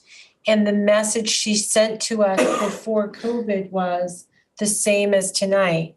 You're going to run out of money. You need to be thinking about the amount that you are setting aside for your carry forward. And there's going to come a time where you need to begin cutting that back. Otherwise, you're not going to have any carry forward. It's going to be a difficult conversation. We've discussed during our budget meetings that we have federal monies that are going to dry up, and we are funding a lot of social workers. There are a lot of needs that we have in our schools, and it's going to be a balancing act. If I may. Sure. You're gonna ask me to do math again? Yeah, I know I'm the business manager, but I usually have a calculator. I've been doing some really cheap math, yeah, so don't worry. I'm coming into this meeting with an agenda in the sense that I would like not to hand all of our towns a 12% increase. And I was looking at this unallocated balance as a way to stop that or alleviate part of it. Yeah. And I'm looking at, now you say we have a little over $4 million available in that account. The amount of the increase, the total is 1.4 million, give or take. And that would leave us about 2.6 million if we use that. And 9% of last year's budget is 2.5 million. So even if we did do what I'm thinking about, we still would exceed our 9% unallocated balance. So it's not really exceeding as long as you're committed to using it. So, But I mean, yeah. the level would be a little bit above 9%. I don't want to give anyone the impression who may be watching or who are in this room that we are violating statute by any means. Oh, no. We are not, because by committing those funds to fund balance, and we have said it in the past, that is our plan for the use of fund balance, which is it's uncommitted it's uncommitted balance. Or I'm not sure I'm saying that. Well, it's unallocated, but you can't have any more than 9% that's not committed. Okay. Okay? Right. Okay. We'd be a little bit above that Yeah. amount anyway, and I'm not duplicating. Oh, I know what you're is not. flawed, you know. No, you're fine. But do you think that would be a dangerous position to be in? Because it puts us in a hole for next year. At some point, if we do that, not to interrupt, but if we do that, which I like lowering the tax rate just as much, and we've done a lot lowering. If we go ahead and use 1.4 out of this, then that leaves us with 2.6. Theoretically, if the budget goes smoothly, we have no major issues, it comes in relatively flat, like the $200,000 in 2019. In 2 years' time, we no longer have that 1.3 million to put into the budget, and we're gonna have to put 1.3 million in plus whatever increases we have in that fiscal year. So you could be looking at a $2 million increase 3 years from now. If we don't maintain a balance, is how I'm looking at it. That our taxpayers will be on the hook for. Well, the So- taxpayers are on the hook for it. I mean, and Now they the are. reason I'm thinking this way, and maybe a portion, maybe not all of it, alleviate a portion of it, is that we all, I think, go to grocery stores. Everybody eats. And we have been, in the last 2 years, we have been hit with inflation that everybody feels. I went and got milk this afternoon at IGA. I had my choice for a gallon of milk. It started at $4.89 and went to $5.29 for a gallon of milk. Everything is going up. Electricity, fuel. So I'm trying to find a way to not put a tax increase on homeowners this year. I'm not advocating you do this every year, get rid of it all.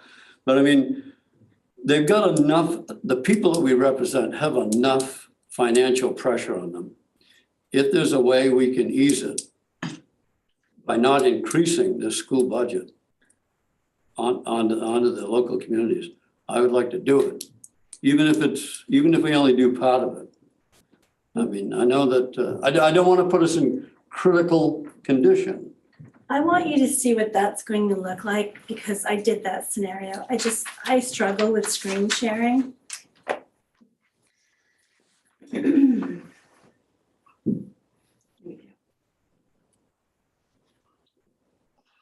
Okay. All right. So that's exactly what this is. So I did a worksheet. I actually didn't really need to do a worksheet, but did a worksheet that said, what if I brought everybody to a 0% increase? So that means that we would need to use 2.7 million. So that means that we would be running out of fund balance. You wouldn't even have enough at the end of 2025 to carry us. Right. Yeah. Where did you get the 2.7? I'm sorry. That's the amount to bring everybody to a 0% increase so that there was no increase to the locals. I thought our increase was 1.4. It was, but in order to have no increase, I used what would have been passed along to them and I took it out of fund balance. You mean instead of a 6% On top of the increase? 1.3, so this is in addition to 1.3 that's already there. So if you take the 1.3 and you add the 1.4, that's where she's coming up with the 2.7. So that would be a no increase to, I shouldn't say that. It's an overall increase of 0, but it's an increase, a small increase to some of ours and a decrease to others. And that's because of the valuations and the percent of the overall valuation each community has. And that's the way it needs to be decreased. That's the way expenses are allocated and it's the way revenues are the same. And if we do that, again, we would need to start, we're gonna have to fill that hole next year, that 2.7. Well, you're not gonna, the whole, you're gonna be running out of fund balance in Right. 2025. Provided that we had 526,000 to add to fund balance for this year and next, or for those years. I mean, you're ending up with a little over $1 million and you apply 1.3, there's not enough, we're out. Andrea, so just so I'm clear, when the unallocated fund balance is 0 and we hit an unplanned expense, what does the district do? Too bad, so sad? Well, in response to his, I can't use the unallocated fund balance for an unplanned expense. We are, by law, we cannot spend any more than our budget. Okay. So as long as I think I have wiggle room in our budget, so when you said to me, do we have room for a nurse? I knew of things in the back of my mind that could fund a nurse. So I was comfortable with funding that additional position.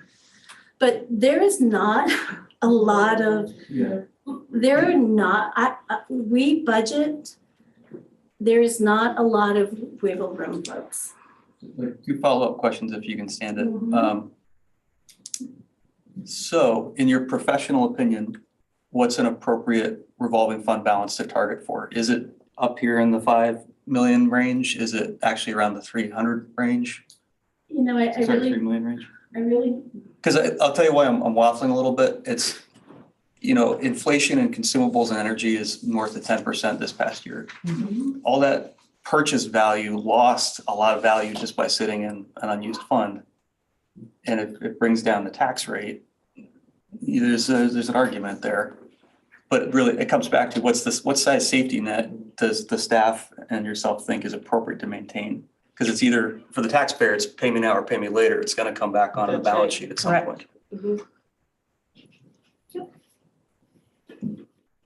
know, And it's a hard year. It's one of the reasons why you hear Pat and Becky and I talking, like yours, Jim, about a consolidated school. It's a way of reducing our expenses. So we talked during budget season that we have the same needs as other school districts. Our valuation compared to some of these other school districts is much smaller. Us compared to Augusta, they have a lot more businesses and a much larger tax base. It's hard to keep up with the Joneses. So we're doing our best. So you either have one of two choices. You either reduce expenses or you find a way to add to revenue. And unfortunately, one of the ways that we add to revenue is passing it along to the municipalities. Those are the only two choices there are. And as a reminder, when we did our assessment on per pupil expenditures, out of 257 school districts in the state, there are only 39 school districts that spend less per pupil than MSAD11. Last year, that number was 43. So we've actually gone down from the previous year. So We have said for years that we are a bargain. It is both a blessing and a curse. What if we, I'm not done. No, I know. I'm like a terrier on a rat. What if we go halfway?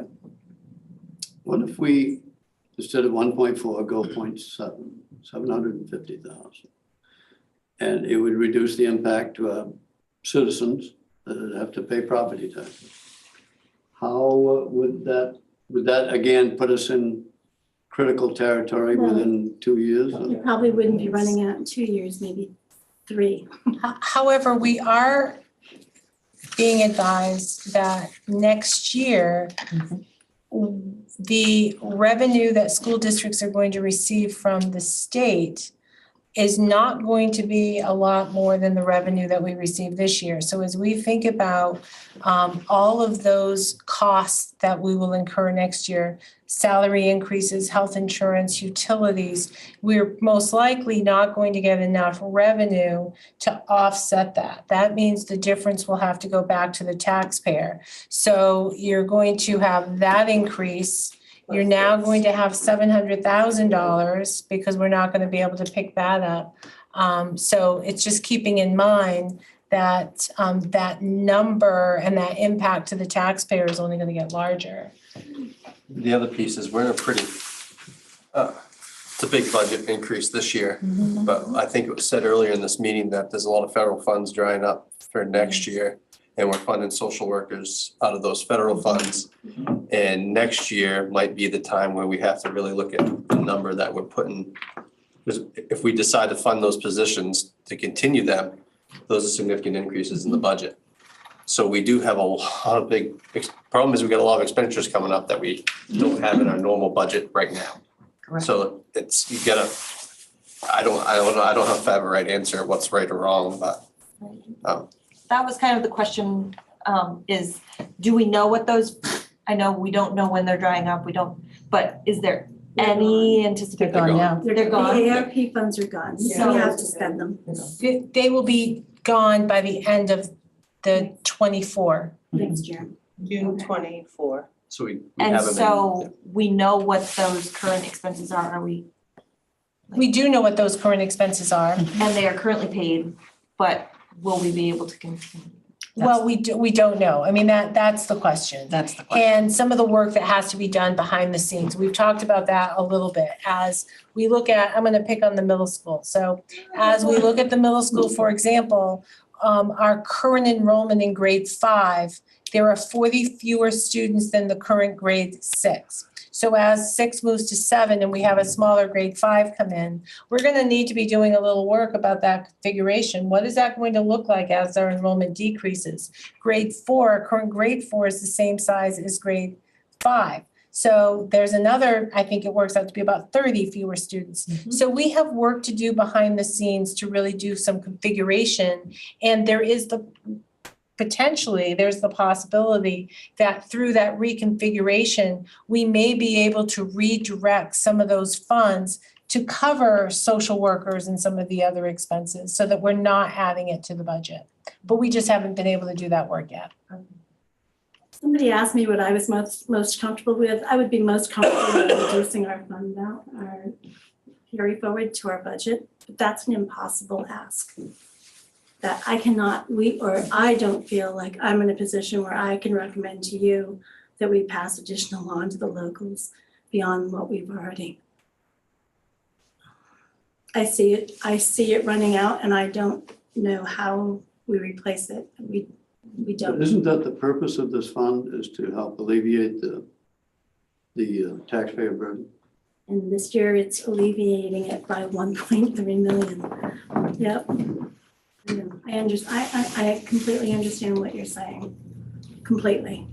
No, I know, and we're all struggling with this. So I'm looking at any type of reduction. I mean, 12.9% is a really big bill to hand to all the communities. And if we can alleviate even some of it without endangering the future budgets, Sorry, I was just. I'd like to hear a number. Jack set his hand up a few times. Yeah. Sorry, Jack. It is not fiscally responsible for us to use that money to save the pain of the taxpayers right now. You made the analogy with the milk. Like everything across the board has gotten more expensive. Our energy costs, what did we budget? 40% increase for all of our energy costs. Like the genuine needs of our district are extraordinary right now. And that is a cost that just based on the calculations that we have with the laws that we have, that cost has to, in some measure, be passed on to our taxpayers. They are supporting the district. And I know that it really, really hurts, but if we get bogged down trying to do what we did last year, try to get that number down the least amount, we're doing our taxpayers a disservice for the next budget and the next one. Because the cliff is going to be even more. I admit my starting point was a 0 increase, but I can see that's not realistic. So I'm looking at any type of reduction. And I mean, taxpayers, their needs are great too. And you have to sympathize. Every single thing we all purchase is more than it's ever been. And so to hand them a tax bill that will be higher is just another, you're running a gauntlet and you're getting beat by another stick on the way by. So I'm trying to just reduce that injury by some amount. But I mean, almost a 13% increases. So it's $200 to $500 in the ballpark for the year we're talking about, Jeff, for all the communities, just to round it, right? That's for education, correct? Yeah, just for education. Education. Right. And I've been on the budget in my town. I've also lived away from here and budgets were 10 times as big as this. I mean, the inflation I hear it and I've lived it too, but there's no other way to do it. I mean, the state enacted the thing this year where folks can freeze their property taxes. They're gonna have to figure that out too, because they're not gonna be getting the increases there either. So we've only got one piece of this, but there's no other expenses we can cut. I mean, we already shuffled, I like your analogy there, right? I certainly lived through when Hamlin closed, and these folks helped me understand that whole perspective. And I don't know, I think I'm with Jack, like last year we were so set on a number and we got ourselves distracted. This year, I think we really rolled our sleeves up and did a good job of trying to be proactive and see what we needed. And I know Pat and the staff already are looking at the metrics of changing class sizes. But if we were to say, we don't want to give you an increase this year, and then next year we come at them with like a $4 million increase, we're gonna look like a bunch of dummies. And I'm not prepared to do that at all. So. Megan's had her hand up for a while, Yes. and then Jim. And Melissa, thank you. Yes. Only wanted to throw out there that being a pretty new board member and sitting at all these finance committee meetings, I was astounded at the amount of work that Andrea did and how she does it. And so I mean, it's really hard to wrap a brain around it and then thinking about those increases, but I saw Andrea go down from a higher number. So I'm pretty confident. I mean, and I sat here and I watched and there are higher numbers than 13 and we avoided them. So I feel like I was so impressed with Andrea's work. Jeff, you missed out in the beginning That's so- when you were at, when our budget was up by more than $3 million. So I know this sounds like a lot, but we have made huge gains. Huge. I mean, the hard thing to wrestle with here is this isn't the district suddenly had spending go out of hand. This is a macro event that is touching every single thing. I mean, you don't even have inflation forward on the forward moving balance. Like that is less dollars, just it's the same totally. dollars, but it's Yeah, less yeah. purchasing value each of those years. I mean, that should be going up, not down. Yeah. Jim? I'd love to give money back to the taxpayers, I'll be honest with you. We have a referendum coming up, and I think this is a legitimate budget. I can live with it. It has, I know we cut a lot of money out of this budget to get to where we were, and it hurt in many places.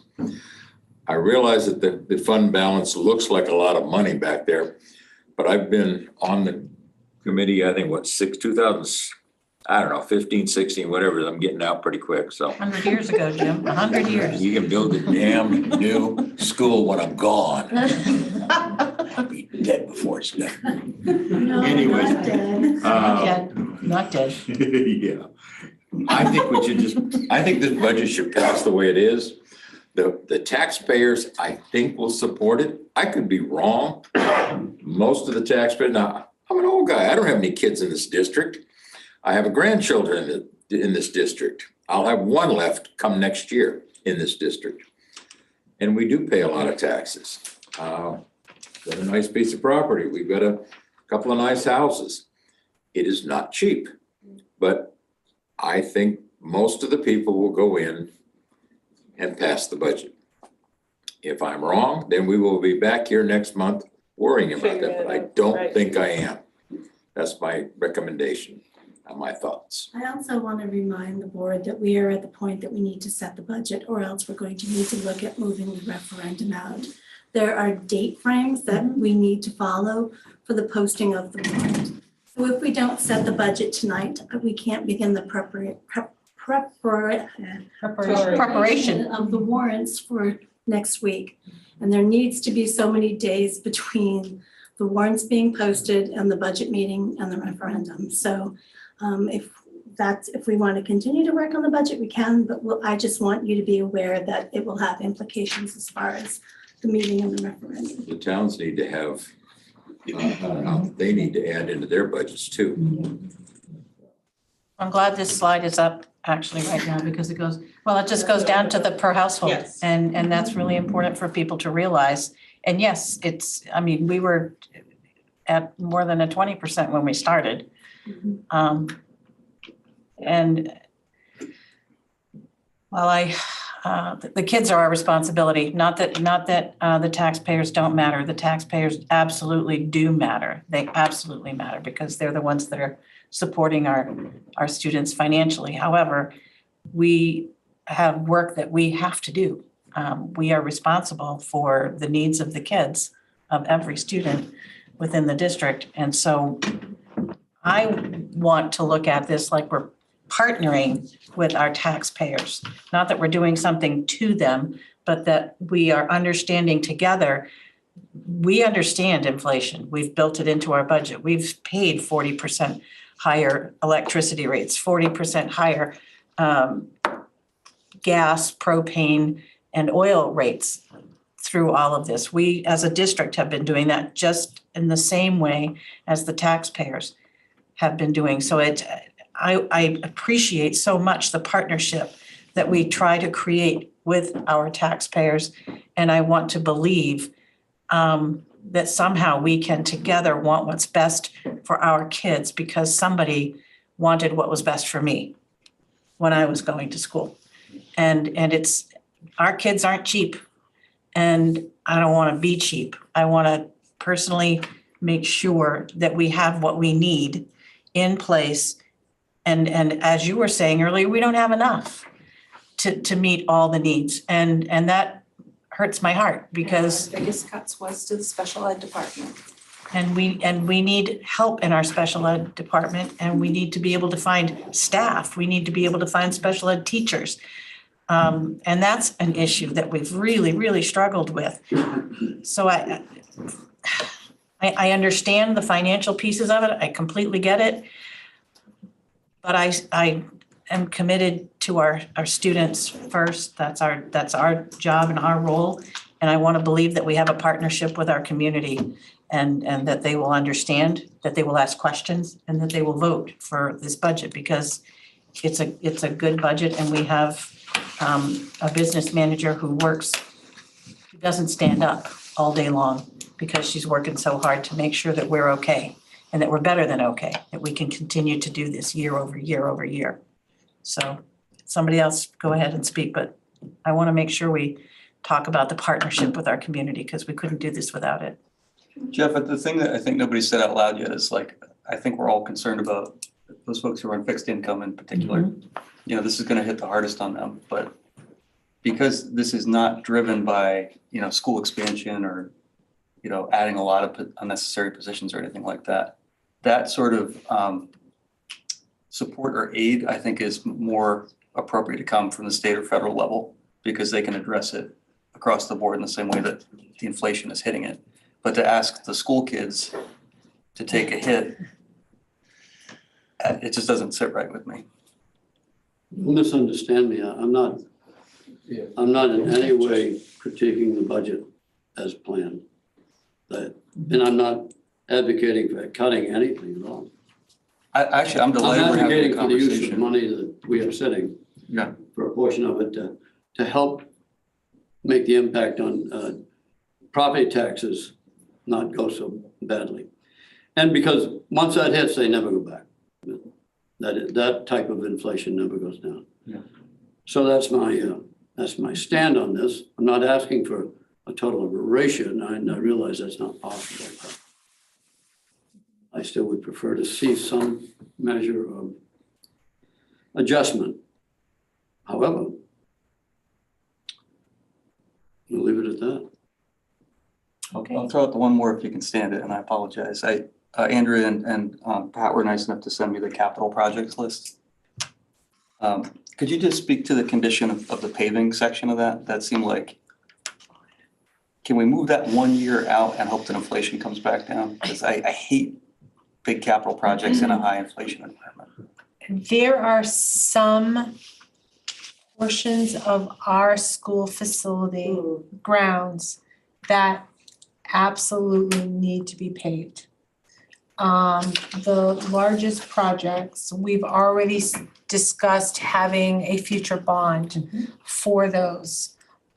So the money that Gabe has built into the budget, we really feel is necessary. There's a potential of damaging vehicles. We have places at the high school where the pavement is gone. We just absolutely have to have some type of top coat for safety reasons. So Gabe is pretty adamant that we need to have those monies available. I think Colin was trying, he has a 5-year plan and what he can see is big paving projects in next year. And I think he's asking for them to be pushed out. We have pushed those paving projects out. I was gonna say. I remember that. I remember you talking about it 2 years ago. But that's when we're talking about a bond The bond, potentially, yeah. wrapping them all together in a bond so that they will be removed potentially from that 5-year capital improvement plan. When I came on the board 6 years ago, almost, we were talking about the parking lots back then. Yeah. We had a nice, beautiful plan that they said was gonna be $500,000. And it was a beautiful plan. We couldn't afford it then. Now it's probably a $2 million project, not a $500,000 project for that particular. And we still That's can't way afford past it. what we need to do, but I think we ought to vote on this thing, get it over with, because I think it needs to go to the voters. Are you making a motion? I was just I'll gonna make a say motion. that. Is there a second? All the seconds? Okay, wait a minute, I can only have 1 second. Okay, so we got Jim and I saw Jack's hand flying in the air. Not that I heard it, yours flying in the air, but Jack was ready. Any more questions or comments? Just the comment, I really appreciate the vigorous debate on this. I think it's appropriate and necessary. I really appreciate hearing everybody's opinions on it. I'm And so it glad kind of he's stinks. back. Me too. Damn it. We missed you while you were gone. Yeah. All those in favor? Opposed? All right. We don't need to weigh. No, because with just one, it's not close enough that I don't need to worry about it. Thank you, everyone, for that great conversation. You also We need still to have 2 set more an budgets. adult. Yes, I know. I'm getting back to my agenda. Give me a minute. There's adult ed, there's nutrition. You are so bossy. I was like, God. Yeah, you're gonna man. speak to the other 2 budgets? So the adult ed budget was presented to you at one of the finance meetings. I prettied it up and made some numbers round. It's basically a 0% overall increase to the locals. So it's a 3% increase overall of 7,900, but we're not passing anything additional along to the towns. Way to go, Josh. Check. Yeah, it's 7,900, not like Yeah. $500,000. No. All right. So, a motion to approve the adult ed budget at $7,900. Molly and Diane, questions or comments? All those in favor? Jack went somewhere. Jack. I brought Jack coffee, sorry. So it's really your fault. It's my fault.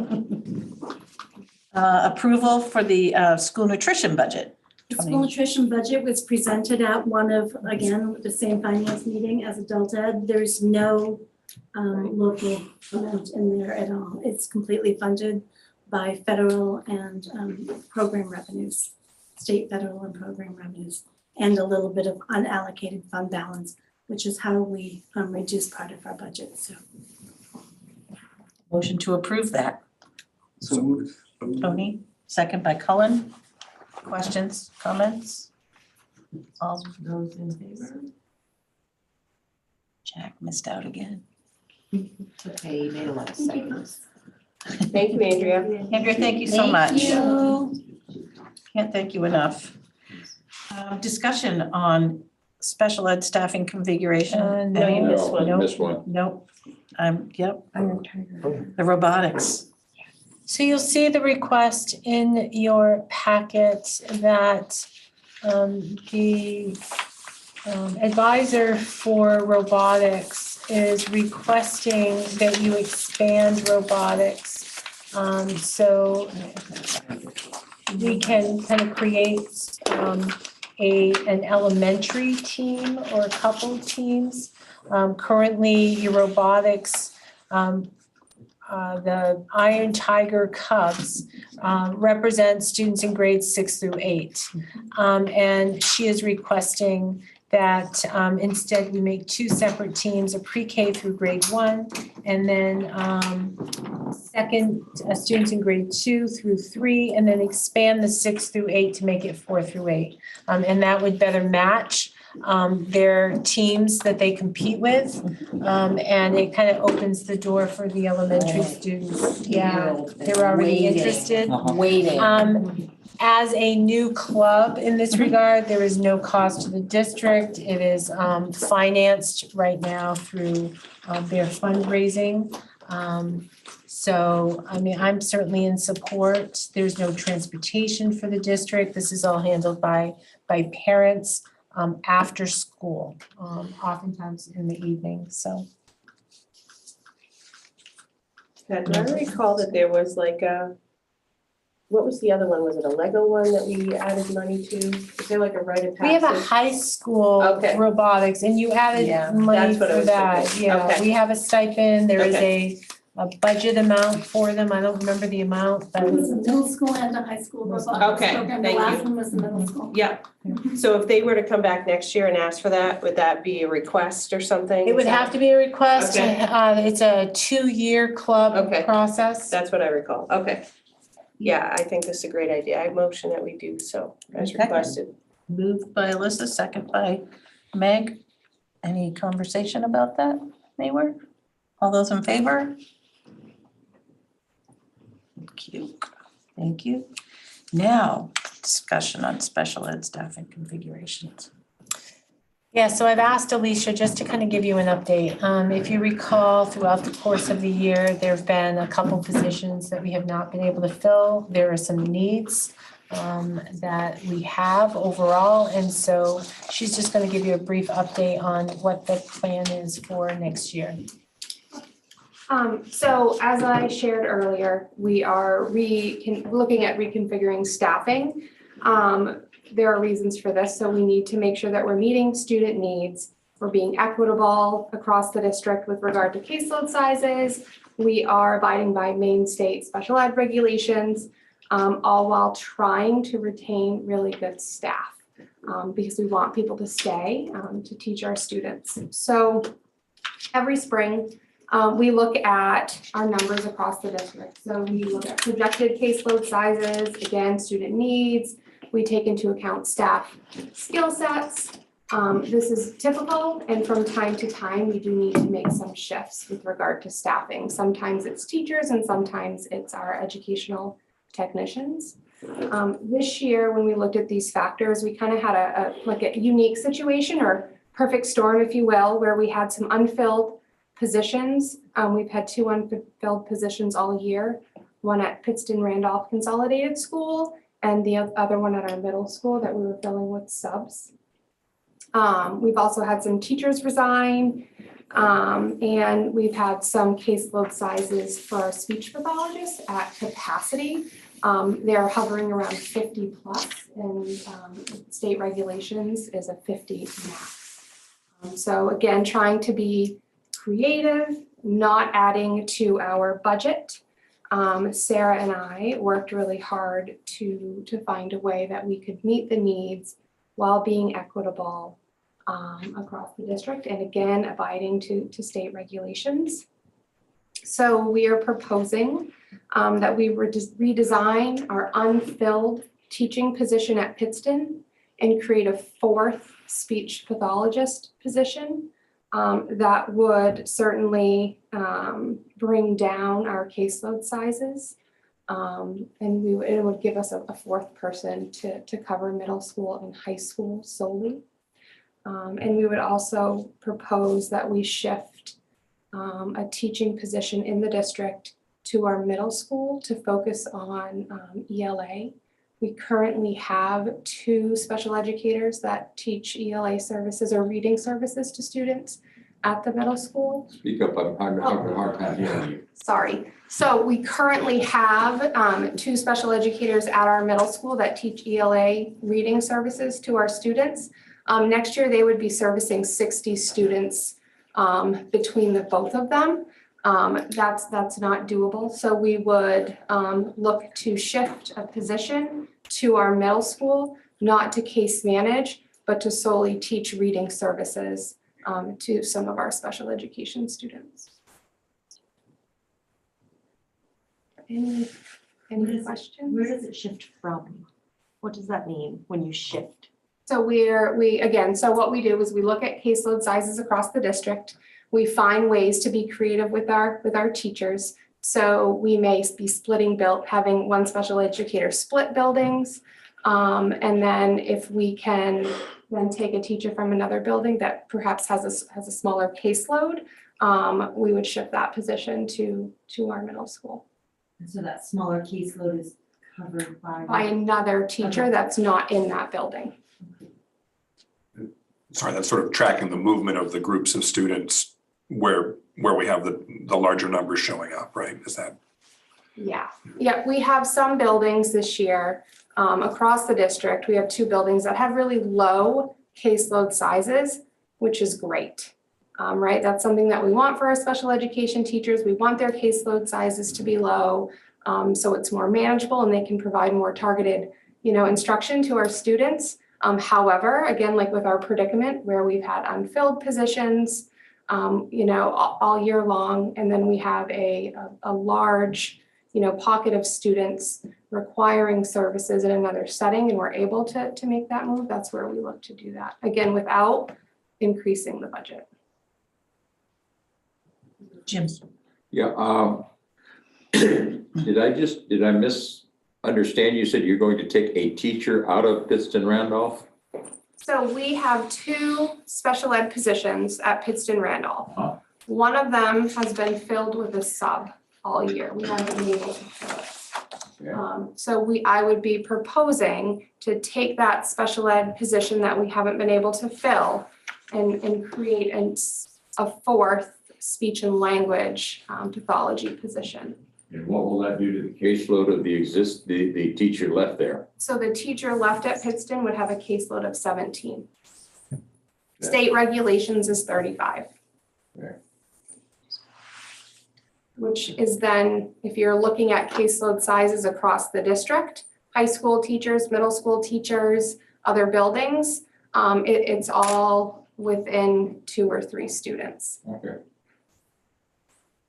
So we had a very low caseload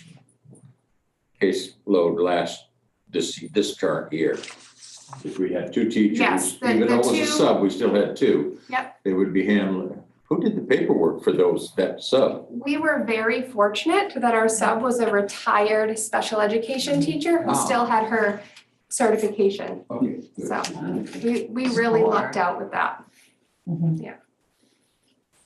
I just need help to understand the shift from a special ed teacher to speech and how that helps. Is it the caseload in speech specifically, or is that just a piece of it? And how is that actually going to help the other bigger picture? So our caseload sizes with speech. So speech pathologists are only allowed to have 50 students total. Okay. We have some pathologists, or this year, we have 3 different pathologists all covering students at our middle school because the caseload size is so large there. We have another speech pathologist covering, 2 buildings, and we have some of the other pathologists that are covering middle school, also covering elementary school buildings. So they are just running back and forth. They're losing valuable face-to-face time with students for travel. And again, they're over 50, which is over our regulation max. So if we were to redirect, our funds into a speech and language pathology 4th position, our caseload sizes for our special educators would still be equitable district-wide. They wouldn't be as low as they are this year at Pittston because there would be 2 teachers. But they are going up by 4 or 5 students for next year, that caseload for special education. And then we would be able to create that 4th speech pathologist, which would bring all of our other speech pathologists down in caseload sizes. So they'd be managing roughly 28 to 30 students as opposed to 50 plus. I think we can find someone to apply for that. I don't know. We hope, right? We hope. Yeah, okay. Thank That's you. the other challenge, right? Okay. Is we have needs that need to be filled, but it's been a struggle finding. Right. staff. Thank you, I appreciate that. Shortage of SLPs in Maine. There's a shortage of every. Yeah, right. Supply chain issues. If the board is in support, since we're changing a position to speech and language, I would like to have a motion on that. Because we are altering the configuration, and you are creating a different type of position. You're lowering your teacher ratio or your number of your teachers, and you're shifting it to speech and language. So just so that that's on the books. Jim? One more question. I know we've lost, just recently, we just received 3 resignation letters. One of them I know has been a special ed teacher for quite some time. When I was a sub, she was well ensconced here. She was the go-to. Excuse me. How are we filling those positions? I mean, are we in danger of being really overrun? Are we losing to other districts? Are we not paying enough to that? You know, special ed, I have 2 daughters, both special ed teachers. It's a crappy job. You work hard, you get very little thanks from your students. Oh, when you get from your students, you get a lot of thanks. You get very little thanks from parents. Sometimes you get some really great parents, but they work hard. They don't leave school like an average teacher does. I mean, is there anything we can do to make their lives better that we can keep people here? We lost 3 quality people. So one thing that we've done, Jim, if you recall, is part of the negotiation process with our teachers this year, that we've created a new stipend for our special ed teachers based on their caseload. They're going to receive additional compensation to cover the fact that they are working more hours, they're supervising ed techs. Their job is very, very different. So there is a hope that there is the possibility of attracting more people as a result of that additional compensation. We are currently advertising for the vacancies. We're hopeful that we've already filled one of them. And we're shifting some things around, but yes, we're concerned. The universities are not graduating a significant number of special ed teachers. And as some special ed teachers are nearing retirement, there are not enough qualified people to fill those slots. It's a hard job. And It's they don't hard. go into to be a special ed teacher to make money. That's just a given.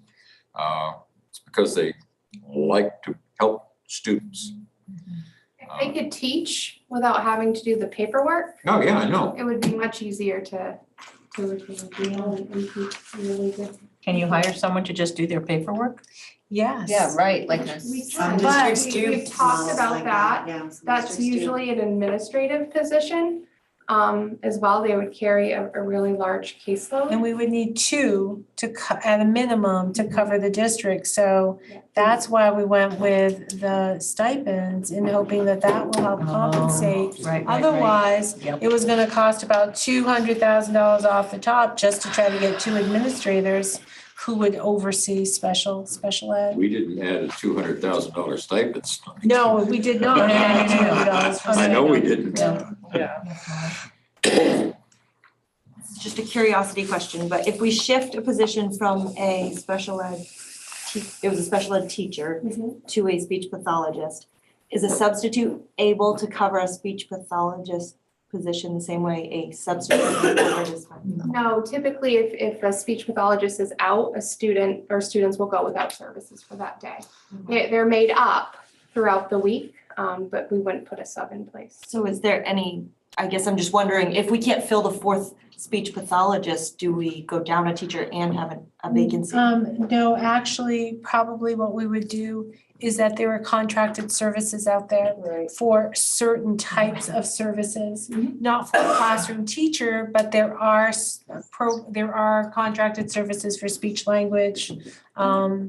They're not as great as having, right? It's not ideal oftentimes, but it is possible. I don't know, we had that speech teacher who was in like Italy. Right. She was incredible. But she was in Italy. She was in Italy. She was in Italy, yeah, so. So if we needed to change back, I mean, I guess I'm a little concerned maybe that there's that capacity issue, right? We're taking an instructional position and changing it into the speech pathologist. What does changing it back entail, or how would we know if we needed to do that? We would have to come back to you because again, we were making Yep. a change. Okay, we'd do it like this, okay.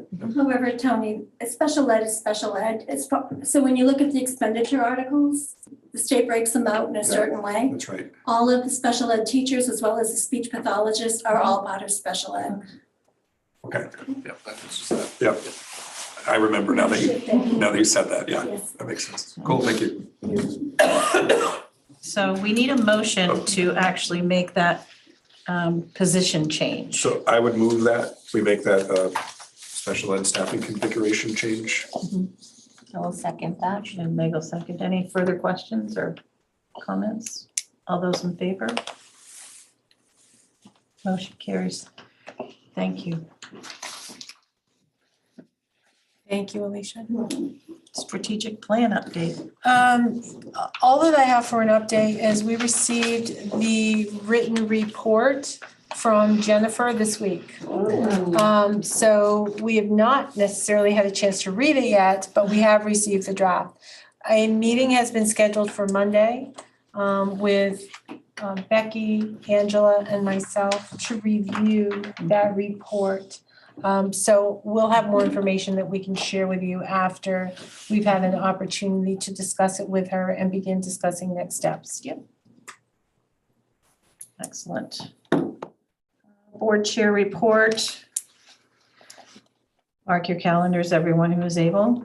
On Tuesday, May 9th at 9:30 a.m. It is school board day at the State House.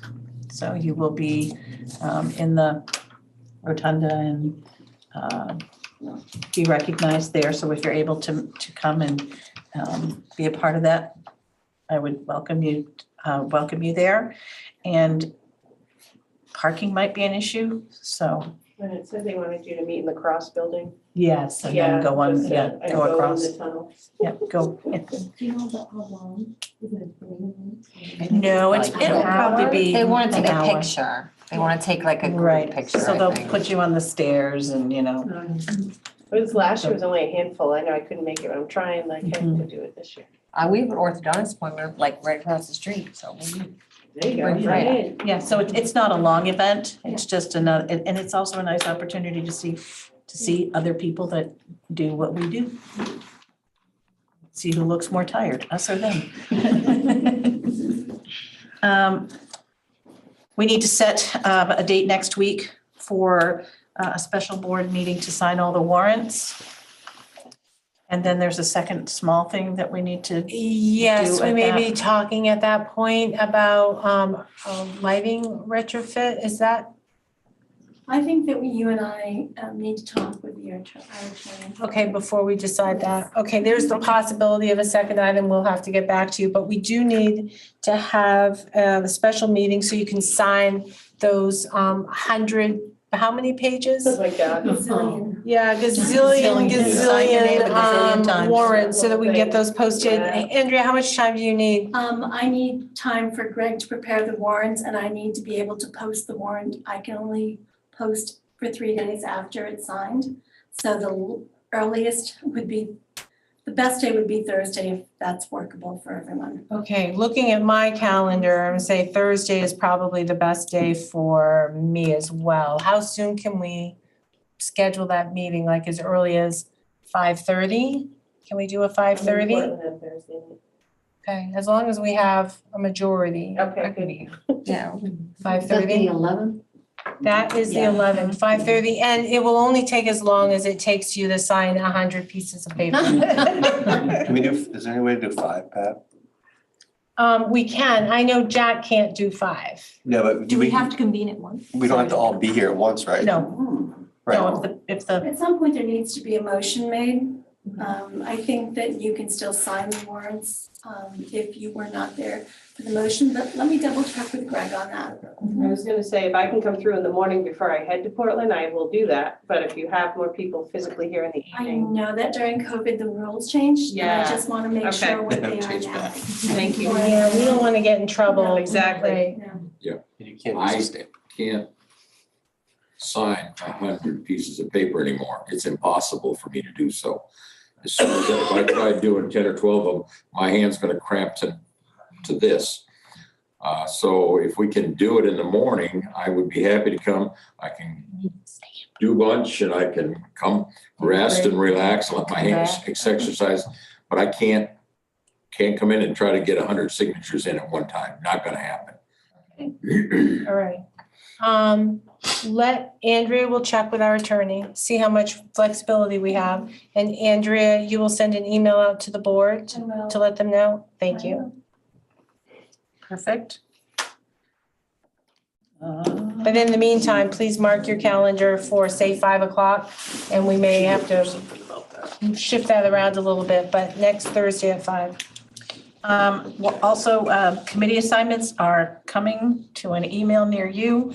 I need to, before I commit anybody to anywhere, I need to know people's availability.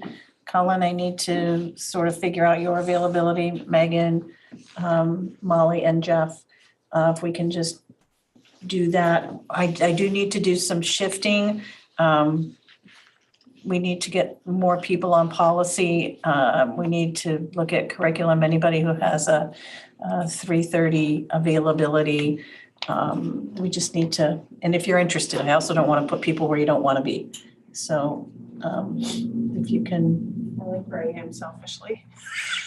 Yep, and I'm happy for that. And we're needing to, Matt Lillybridge is having some issues getting to meetings right now. So he and I have been sort of chatting a little bit to see what he can do. So expect to hear from me. I'll text and call so that we know what we're doing. And you'll have your assignments next week. And one more thing, I'm hoping, Colin, to tap into your communications expertise. Our teachers, when we finished our negotiations with them, offered that they would like to create something of a visual nature to help support the budget. And if we could create a small committee of people who are interested on the board in helping to promote that, if you have some time that we could chat about that. I'll give you a call tomorrow and we can figure out. That'd be great. That would be, better thank you. Yeah, thank you. And that's it for me. Okay, I wanna go through this pretty quickly. You have most of it written, so I won't need to talk about it, but I'll skip down to meeting with elected officials. Every year, we always schedule a joint meeting with elected officials. We invite them. I propose May 22nd. Monday, I believe, works best for our elected officials. I think it's the only night that they don't have a meeting. 6 o'clock, I think, is generally a good time, if that works for you. Now, we have, the last few years, held it in the library at the middle school. I would really like to think about the configuration in this room because of our live streaming. Yeah. I think it's an important conversation, and having it on camera so that members of the public can watch and hear, I think is really, really crucial. So I see a lot of heads shaking. Yeah. We'll figure something out, maybe bring in some of those ugly white tables. 4 tables right here. Yeah, and bring them in so that we can kind of sit together. Yeah. I don't necessarily want the board to be here, right? And then elected officials over there, that doesn't feel right. Right. This is more of a collaborative joint effort. So we'll have to figure something out so that we're all sitting together. But great, I'm glad we're on the same page. My office will send out invitations to them tomorrow or Monday at the latest, okay? So mark your calendars, May 22nd at 6 p.m. I have other important dates, and the only other thing I guess I really wanted to bring to your attention is the beginning of this week, Alyssa and I met with the sophomore class. And we met with them and talked to them about the opportunity to be a student representative. So I think, Alyssa, you probably distributed, what, about 10 packets? Yeah, 10 probably. applications? So the deadline for applications is May 19th. And following receipt of those applications, we will do an interview process. And if all goes well, we'll try to bring someone to you in June, at the June meeting. And their appointment would begin at next school year. So, and they would replace Sophie, who will be graduating. So that's all that I have. All right, well, let's take a 5-minute potty break. Yes, please. I would say 5 minutes is long if you want to finish by 9:30. Potty fast. We'd really like to finish by 9:30 because otherwise we have to vote to stay longer. Correct. Your policy, so Right. we have 2 2 executive minutes? sessions. It's 9:15 already. Terry, there is the possibility that there will be a vote coming out of the first executive session, but there will be no action coming out of the second executive session. So we'll do 2 minutes for potty break. It's enough.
Can someone make a motion for us to go into executive I session? move to go into executive Go into session. executive Wow, we all session. did. Motion by Jeff, second by Molly. All those in favor? All right, will you close the door? Thank you. Does Alyssa stay or? Alyssa leaves,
feel like Okay, this we're is back a- on.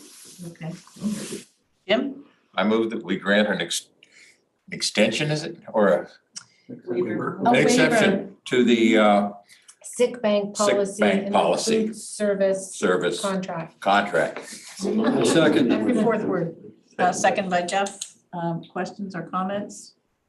My comment would be I'm grateful that we're doing this because you're right, Jim. We have to take care of each other. It's what we do. So all those in favor? Perfect. Unanimous. All right. Motion to go into executive session to discuss the superintendent's evaluation. I move we go into executive session. Second. All those in favor? I heard Tony. Sorry. All those in favor, and we're all good. All right. And there'll be no voting after this. Okay, So- that is released. You are free to go. Thank you, Barry. Thank you.